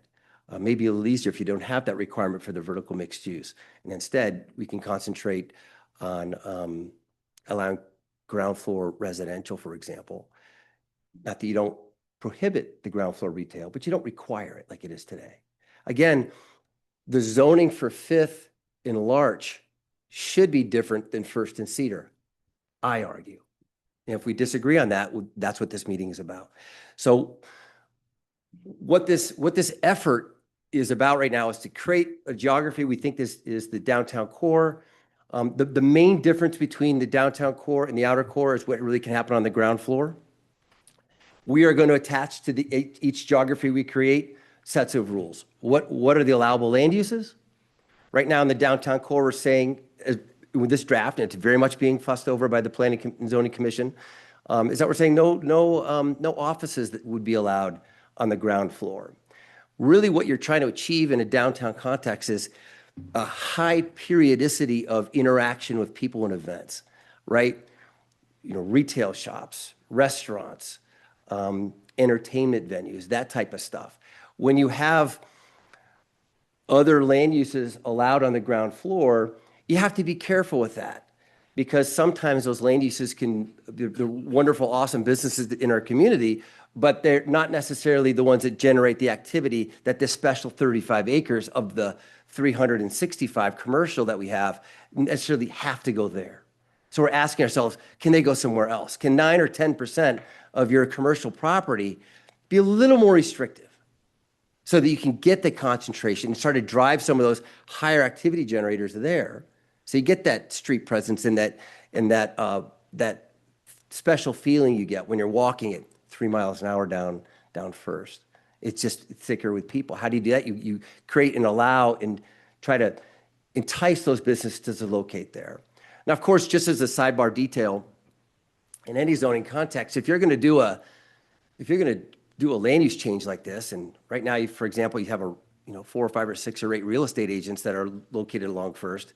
Oh gosh, we're going to adopt new zoning and now they're not allowed there. Well, no, they're what would be called non-conforming, and they're allowed to continue as long as they want.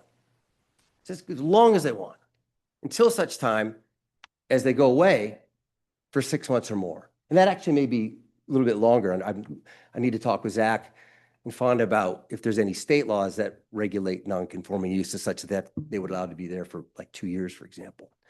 So I don't think the sky is falling. We've been very provocative with some of the things we put out in the Planning and Zoning Commission packet, but it's intended to generate these conversations about, do we want to have a downtown that's sort of our living room? How do we define that? And what types of land uses do we want to prioritize there? And then what can we do to relax some zoning standards elsewhere? I think it was a very adroit comment made by one of our planning and zoning commissioners, said, hey, well, doesn't this exercise really call us to look at the balance of commercial C and B and to try to rein that in a little bit? I said, exactly. I think that's going to be the next shoe to fall. I think what we do is identify our downtown, see what we can do to support land uses to make it active and help create that from a land use side, at least the rules that promote that. And then ask ourselves, when can we begin to, relook at some of the zoning that forms sort of the anchor throughout the community along Highway 2 and see if we can't make some adjustments there. relax some additional standards to allow other land uses to be ground floor there as well, namely residential uses. So this is what this activity is about. The other big piece of it has to do with picking up where your efforts tapered in 2018 with the adoption of the Arts Cultural Historic Preservation Master Plan, which calls for and created a downtown historic district. This is adopted in your policy.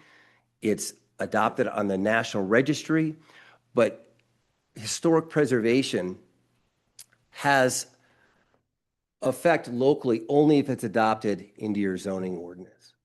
You could be something on the National Registry, but unless you adopt it locally, it's not going to have any land use restrictions on your property. Those efforts are what are called honorific, that the property owner can choose to follow those rules, unless of course receiving federal funding for something like the McDuff building. So the second big piece of this effort relates to putting in place an ordinance to achieve historic preservation. And I want to just take a pause here and just explain a little bit about what that means. It's a significant step for the community.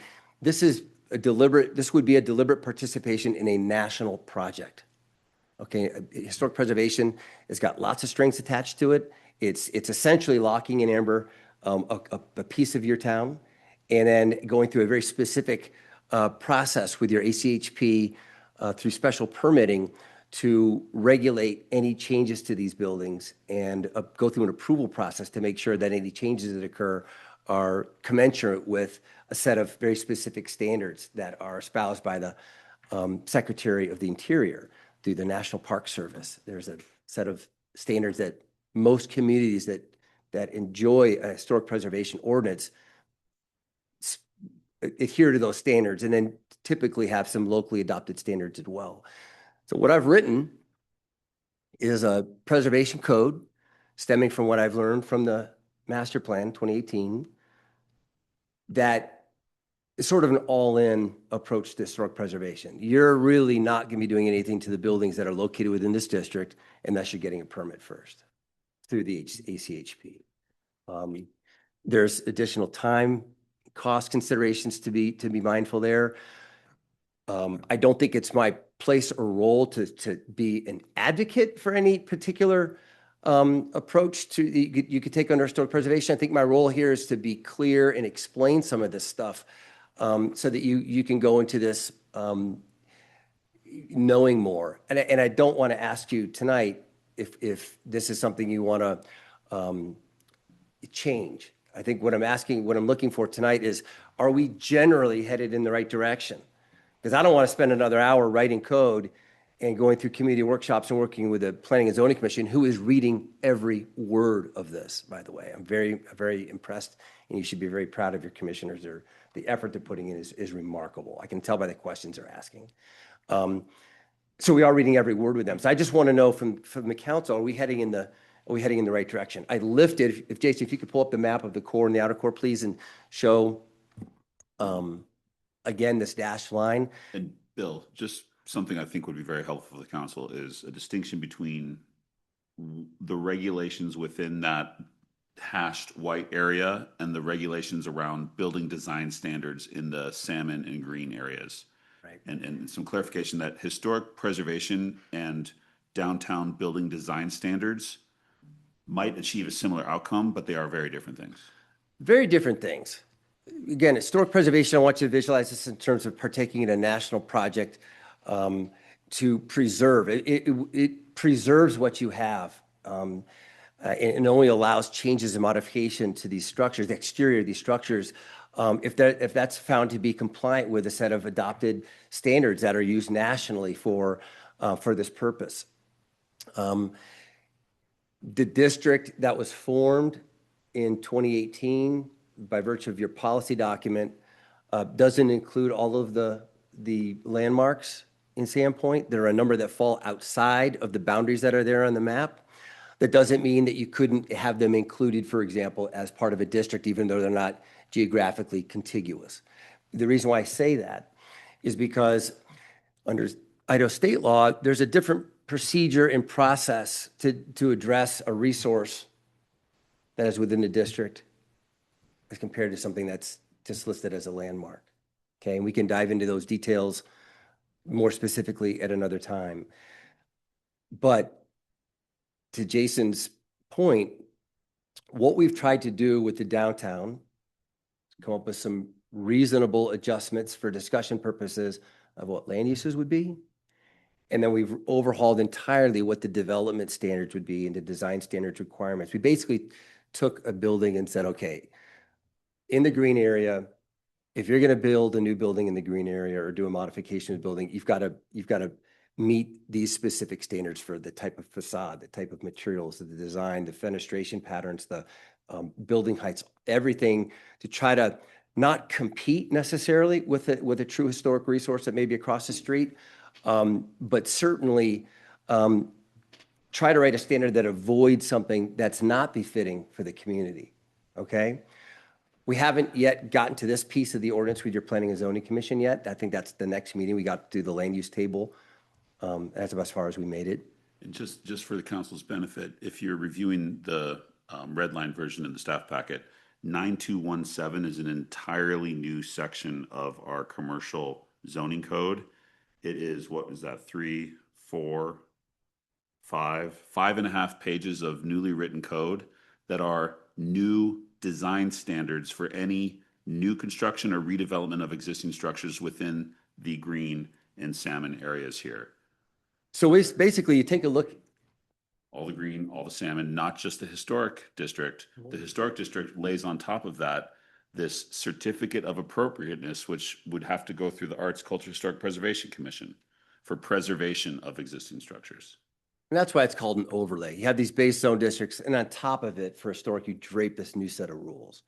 And I think it's probably altogether appropriate that we should spend time understanding historic preservation, perhaps in a workshop with the ACHP. I don't know the best format for that yet, but there's enough to it that I think it deserves a page turn with council so you fully understand what it means to partake in this national project this way here locally.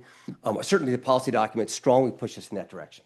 So there are levers to turn within that historic preservation code. You know, how much or how little do we want to move this? There are examples across the state. I've looked at probably a dozen historic preservation codes or more, most of them in Idaho. I think, and I've talked with the state, I've talked with planners in other cities about some of the pitfalls and whatnot. And I think I've taken the best of some of these and some of my own language and also talking with the state to try to clarify and hone in on what might make sense for Sandpoint. And it is sort of an all-in approach. Everything. You want to blow the dust off your windows in the spring? Well, let's go get a permit. Oh, it's not quite that bad, but it's pretty significant, the threshold for doing any exterior modification. You're going to have to get approval for that before you move forward if you're in the district. Now the green area set of standards that help us achieve buildings that are befitting for this historical context that you're in. And so we're going to talk about those standards. They're all listed there. And any one of those standards are going to be, there's going to be, I would imagine, varying degrees of acceptability for any of these standards. It's land use, it's zoning. You kidding me? Everybody's going to get fired up about this, as they should. We should have a good conversation about it. Building heights. We threw it in there. We just said, okay, we're just going to put some building heights in there. We have to have a point of departure and have this conversation. That's one standard of 25 pages of code. One. So there's lots and lots and lots and lots and lots of things like that we need to talk about. And that happens to be a significant one. But what I would like to hear from the council is, are we headed in the right direction by defining a downtown with a geography that has its own zone, having the area that's next to it its own zone that enables us to have land use rules and regulations that are unique to those areas? That's question one.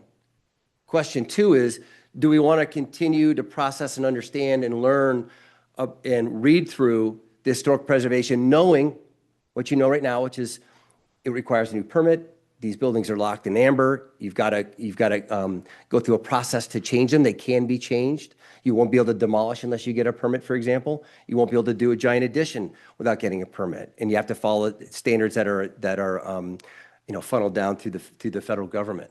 Those are two big questions.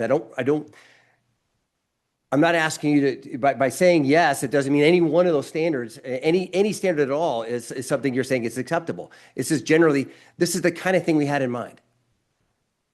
Or, no, this is too much, just go to building heights. That's all we want to focus on. I'm trying to present an idea. I think this place needs to do work on its commercial zoning. There's too much of it in the city. And I think this is the beginning step in trying to winnow that down a little bit and try to enable some additional land uses to be in these areas. So I've spoken a lot. Just take a temperature check and see if this is making any sense.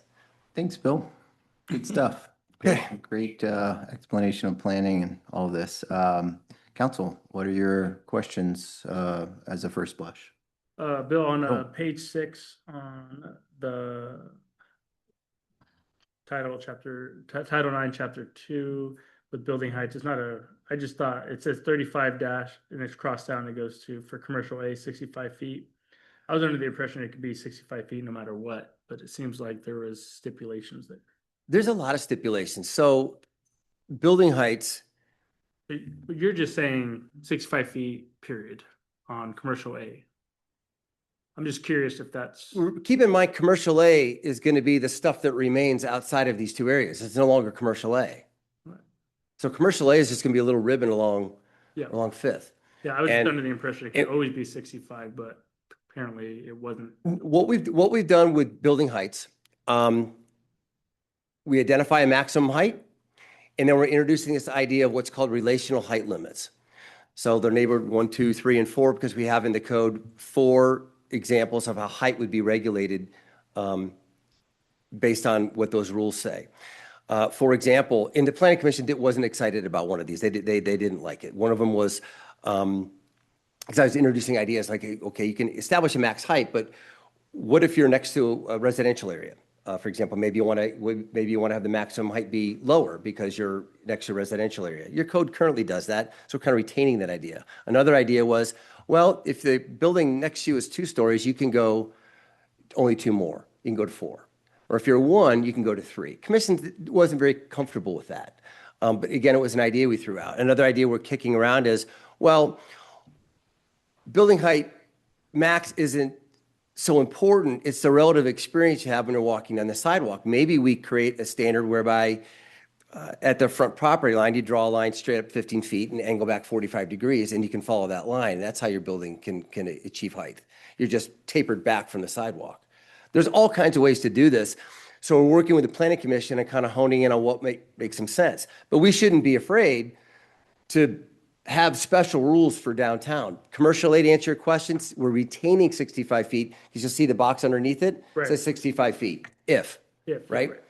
65 feet if you do these things. So we retain that maximum height in commercial A, which would be this area outside of what we would all call downtown. Yeah. Along Fifth. And every one of these standards, by the way, needs to be fussed over, argued over, understood. Maybe we need to take a fire truck downtown and hang a banner to see what 50 feet looks like or 45 feet looks like. I haven't talked to Chief about that, but something along those lines. I mean, whatever it takes to get our hands around this. But I want you to feel comfortable that you are in charge. This is your city. And if you want to have a special place, well, let's fuss over that and write the rules to help enable that. And let's try to write some rules that avoid the things you're worried about. So I'm all in. So. Mr. Mayor. Go ahead, Pam. I watched the meeting. I finished watching it today, so I heard your bread and butter thing. I was going to say it is cute. Anyway, the building height bothers me, and it always will.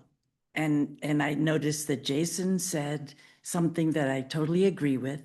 The height takes away the view around. I mean, the new building going up on Church, you see that coming into town, and it blocks trees, it blocks the hills across from the lake. Any of those 65-foot buildings downtown, I know you talked a whole lot about the bank building and how it's so big that it doesn't seem so tall. I have a real hard time with that, and I know somebody on the commission said that it's not a reality that anybody would do that. And it's like, I would avoid putting something out there thinking nobody's going to do this, but let's say it can be done because somebody will do it. And to me, that to me will just ruin downtown. It makes me think of Coeur d'Alene and down around their lake, you know, what they've done with all those tall buildings. And you just really lose what to me is Sandpoint. You know, it's the view sheds. And I think of them too when I'm out on the water looking back in, and it's like the seasons, it's like it all those tall buildings block the view of what's beautiful in our area. You know, it's the trees, it's the hills, it's the surrounding. So I'm really worried about the 65 feet. I'm just going to tell you that. I appreciate that. I'm worried about it too. I think we all, let's say for the sake of argument that everything is going to be 35 feet. Let's just say that right now. Let's say this table says 35 feet for everything. Now I want to ask you the same question. Should we be creating a geography around our downtown that we all agree is downtown, and then start to fuss over some of the rules that are fit for that area? That's the question I'm asking you tonight. Right. Yeah, you mentioned height. I'm so glad you brought it up. Those are numbers. Okay. And any one of those numbers can change and will change as we go through this process. But I had to produce a draft. Right. Right? This is and I reminded the planning commission of this. This is now theirs. This is not, hey, Bill, why did you do this? It's like, why would we do this? I heard you say when that, we're done so- with this exercise, why would we Right. do this? And I want to encourage you to think along those lines. Because this is very quickly going to become yours. And I love to see this be a 6-0, and the mayor wouldn't even have to vote. Mr. Mayor, Go ahead, Joel. for clarification, do you mind DC versus DOC? It's the downtown corridor and We can change those names. I think, it is, The orange. Downtown corridor. oh, outer core, okay, sorry. this is very quickly going to be yours. So No, we no, can no. call it whatever you want. I think there was one commission member on the ACHP. I was hearing had some ideas about maybe we can come up with a name that's a little more, Sandpoint specific. This was intended to be provocative and also help us in decision making. That's why I chose these names.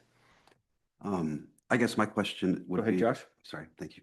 I am not, I don't understand how the historic overlay district situation would work. So like, is there going to be a time limit? Is it just forever would that be established like under code, or is that like? Oh yeah, this would be good question. It's a very good question.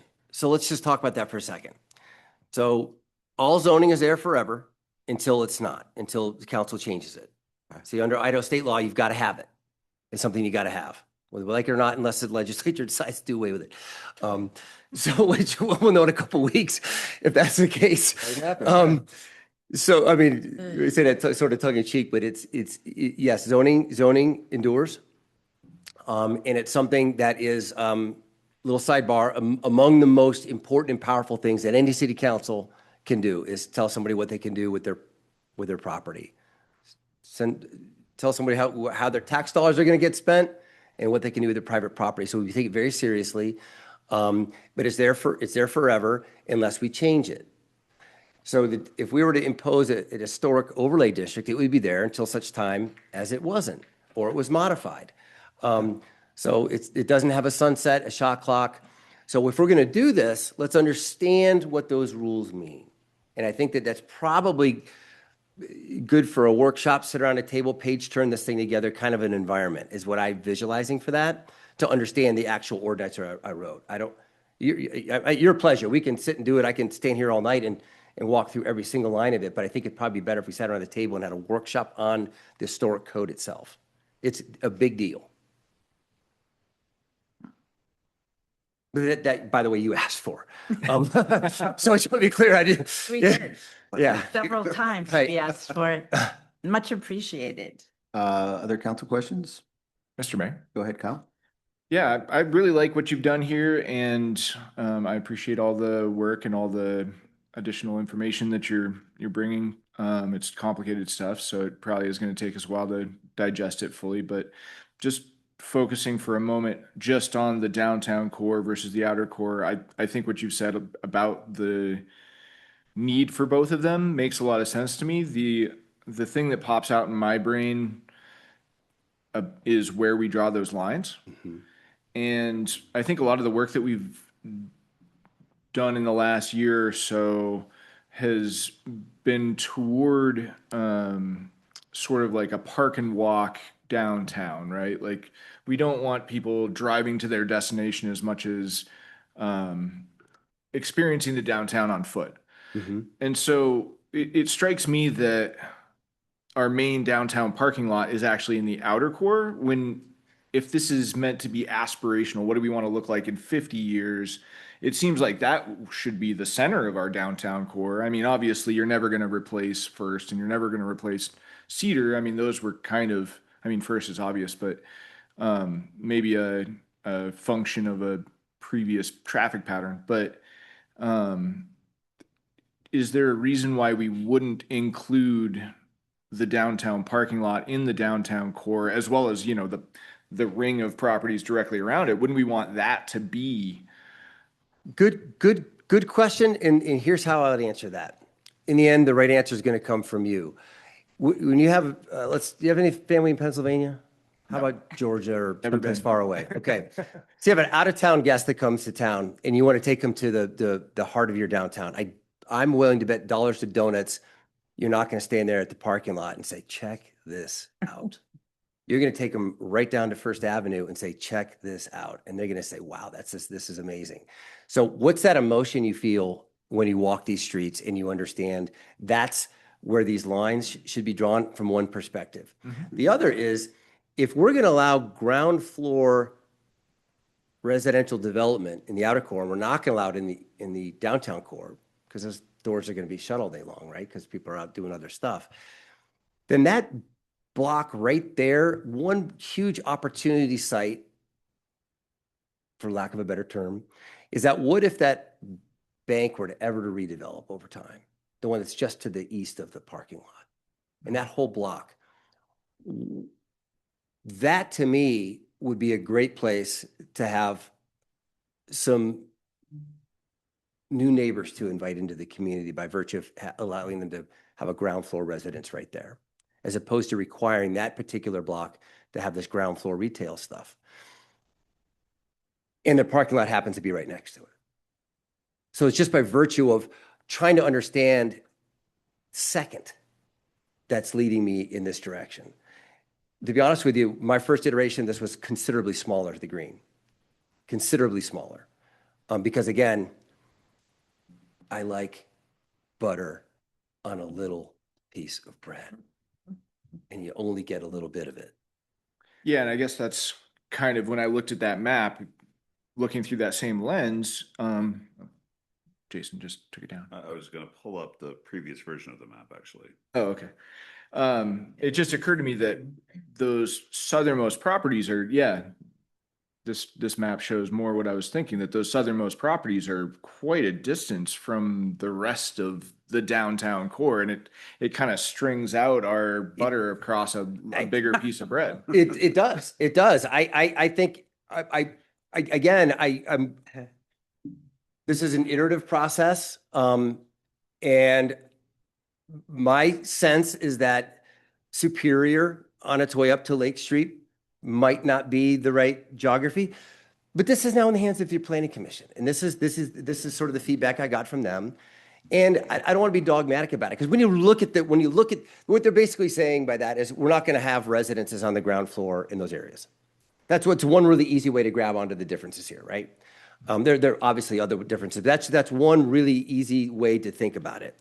Where do you want to allow those ground floor residences? And by the by, if that's an outer core, if things like building heights are important to you, what is the difference between the green and the salmon as it relates to building heights or any other development standard? So that's one that might be one helpful tool for you to get your head around what these boundaries might look like. Is where do I want ground floor? Do I want to enable ground floor residential? Where do I want to require it be something else? Building heights. The other comment was on the northern side, just having sort of a termination of the downtown that's right there by the hospital made a lot of sense to the planning commission to make sure it kind of included those parcels that are right there along Second, right up there by the Realm Real Estate Building and going up to the hospital. including that in the downtown, and then the idea of an entry into the city. And so I think the entry into the city can be dealt with in a number of ways. Doesn't necessarily have to be by virtue of this map. It could be it could be salmon at the entry.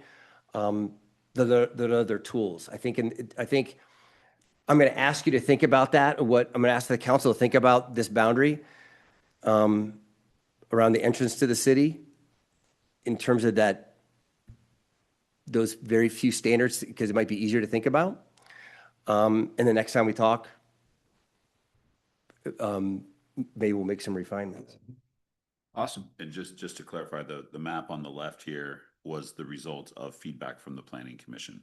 So they pretty much took it over from us 2 weeks ago and redrew the boundaries. They had some similar questions around the town center. Where is our town center? In fact, Farm and Park was brought up, and you can see that the green area around, you can see Main Street is the diagonal here.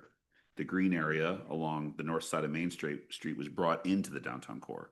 They really want to, they envision a future in which Farm and Park becomes part of the town center around Jeff Jones Square, Farm and Park.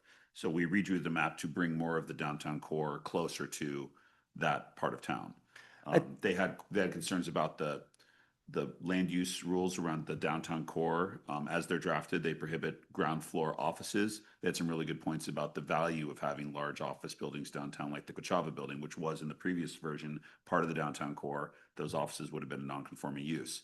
Do we really want to discourage offices when you get beyond Second Avenue? They argued, no, let's move that downtown core. Let's keep that lump of butter a little bit on a smaller part of our toast so that we get a really rich, vibrant downtown core, but we have some uses on the ground floor just outside of the core that can support the commercial that we are trying to foster in the downtown core itself. There's one other thing that I think we need to think about before this is all said and done. And I want to talk with Holly and get her take on this as well. What, maybe bike ped, what's the best way to get downtown on a bike? Right? If you live north of Pine Street, or maybe if you live south of Pine Street, what's the best way to get there? I know which way I go, but that doesn't mean it's the best. I want to kind of understand that a little bit better. Drive to the beach, park, and then get your bikes. Let's confess, I take every way all the time. I mean, always driving around. But the reason why I say that is because maybe that begins to help us inform a little bit. Because again, it's aspirational. Do we want to try to have this connection that leads out, due west a little bit? And if so, how does that influence? And I think the Planning Commission was beginning to have a conversation around that. Like, this a lot of people come into the farmer's market. This is where you're definitely going to take a visitor out from out of town. This is where we want to experience, on a Saturday morning in the summer. What's the best way to get there? And so you're beginning to shape that a little bit. So that's what I've been up to. This is 20-something pages of code. The historic preservation code's a lot. This goes together. I'm going to say right now, the bigness of it every meeting. I've written an entirely new zoning and administration chapter. What my goal is that all of this gets done in one giant fell swoop at the end when we're all satisfied with it. The zoning administration chapter, this ordinance is going to be pointing to that. The historic preservation ordinance points to that. That's your chapter that says, these are the names of your permits. This is how you apply for an application. This is what it means when an application expires. This is what it means for this. I've rewritten all of it because I want it to be really clear. Because over time, your ordinances are going to get mucked up by a little amendment here, a little amendment there, and this place is no different. It's time to have a contemporary, up-to-date, new zoning administration chapter. So that's the biggest of all of them, but it's not very sexy. It's just this administrative scaffolding that we hang our stuff on. So don't be surprised when I ask for you to listen in on a really boring presentation on zoning administration a couple months from now. All right. It's going to be really boring, but I love this stuff. Mr. Mayor? Go ahead, Deb. Well, my comment is that I'm looking at you, but really I can see Ellie smiling behind you the whole time. So if she's happy, and I see Wayne smiling too, I appreciate, and I've watched a lot of the videos with the Planning Commission, all their hard work, all your hard work. And I would say that we're definitely headed in the right direction. This is in the strategic plan. This is what we've been asking for. We're finally there. I'm looking forward to the discussions. There will probably be lots of disagreements, hopefully lots of agreements. And I agree with you. I really hope that by the end of this exercise that we get a 6-0 vote and everybody is just ready to go. Great, So thank you for your hard work. Any other questions for Bill? Yeah, I did have one more thought when we were talking about building heights. I remember from the what name did we land on? Waterfront design competition. There was like several different parts of that name. Anyway, a lot of the public input we got was very specific to the building heights on the east side of First. And so I don't know of a way that you can kind of say this side of the street has different standards than the other side of the street. I mean, you're already doing it with the historical preservation, but it would be different than the rest of the zone. And that kind of touches on what you were They were concerned talking were. about the east side. Yeah. Is there a mechanism for that we can kind of protect that view shed to the east without? I think so. Not that you would have a different standard within that green area, but keep in mind, if you adopt the historic preservation stuff, you're not going to be going up anyway. Right? I'm saying it across the street from the But historic. think about that for a second. So if you were to have a standard that was relatively low for that area, that's one way to look at it. Are you referring to the relational height? Because that's only next door, not across the street, or is it? I don't know. I think with building heights, a very interesting point was brought up by Councilmember Duquette on these view sheds. And that's kind of been under my skin this last couple of weeks, is thinking a little bit more about that. So that's one particular piece of information that I think can be useful in trying to arrive at some building heights, among other things that we need to think about. The answer to your question is yes, we can arrive at a standard there. Within the green area, I don't want to have two different standards for the same sort of thing. Like I don't want to have two different heights within the green area. That wouldn't make sense. The question is going to be, if we were to arrive at the right height for that area, it would be arrived at because you're understanding it in the context of what's across the street from it. We wouldn't put something in place that would be out of character with something that's across the street, knowing what's across the street is, if you adopt historic, is historic, and it's not going to be able to be something that it's not able to be because it's historic. Yeah. You see what I mean? That's kind of how I want you to start to think about that. If using those two in tandem, if we, for example, you don't have the historic, and now you just have the downtown green area, well, then we need to sharpen our pencils on view sheds, view corridors, things that you would introduce on top of a base standard.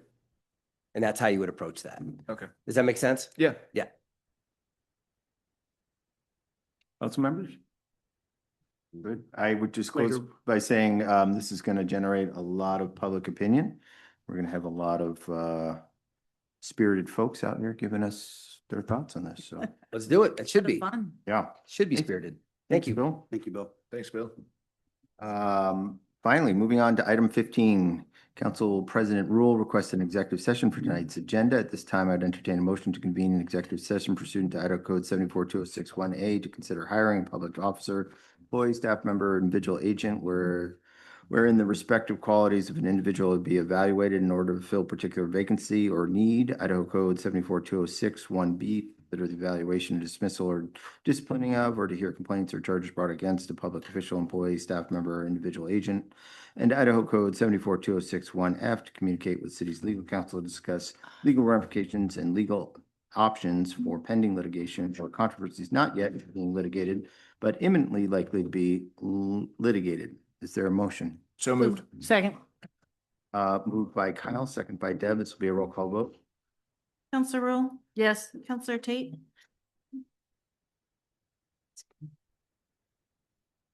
I don't believe he'll be able to be present. KP Joe? Counselor Duquette, Yes. Counselor Schreiber, Yes. Counselor Spiro, Yes. Counselor Torres. Yes. Mr. Mayor, motion passes. At this time, I'd ask everyone not participating in the session, please exit the room. The meeting recording will now end. Good night, and thank you to everyone who attended this evening. Executive session is being held upstairs. Do we have to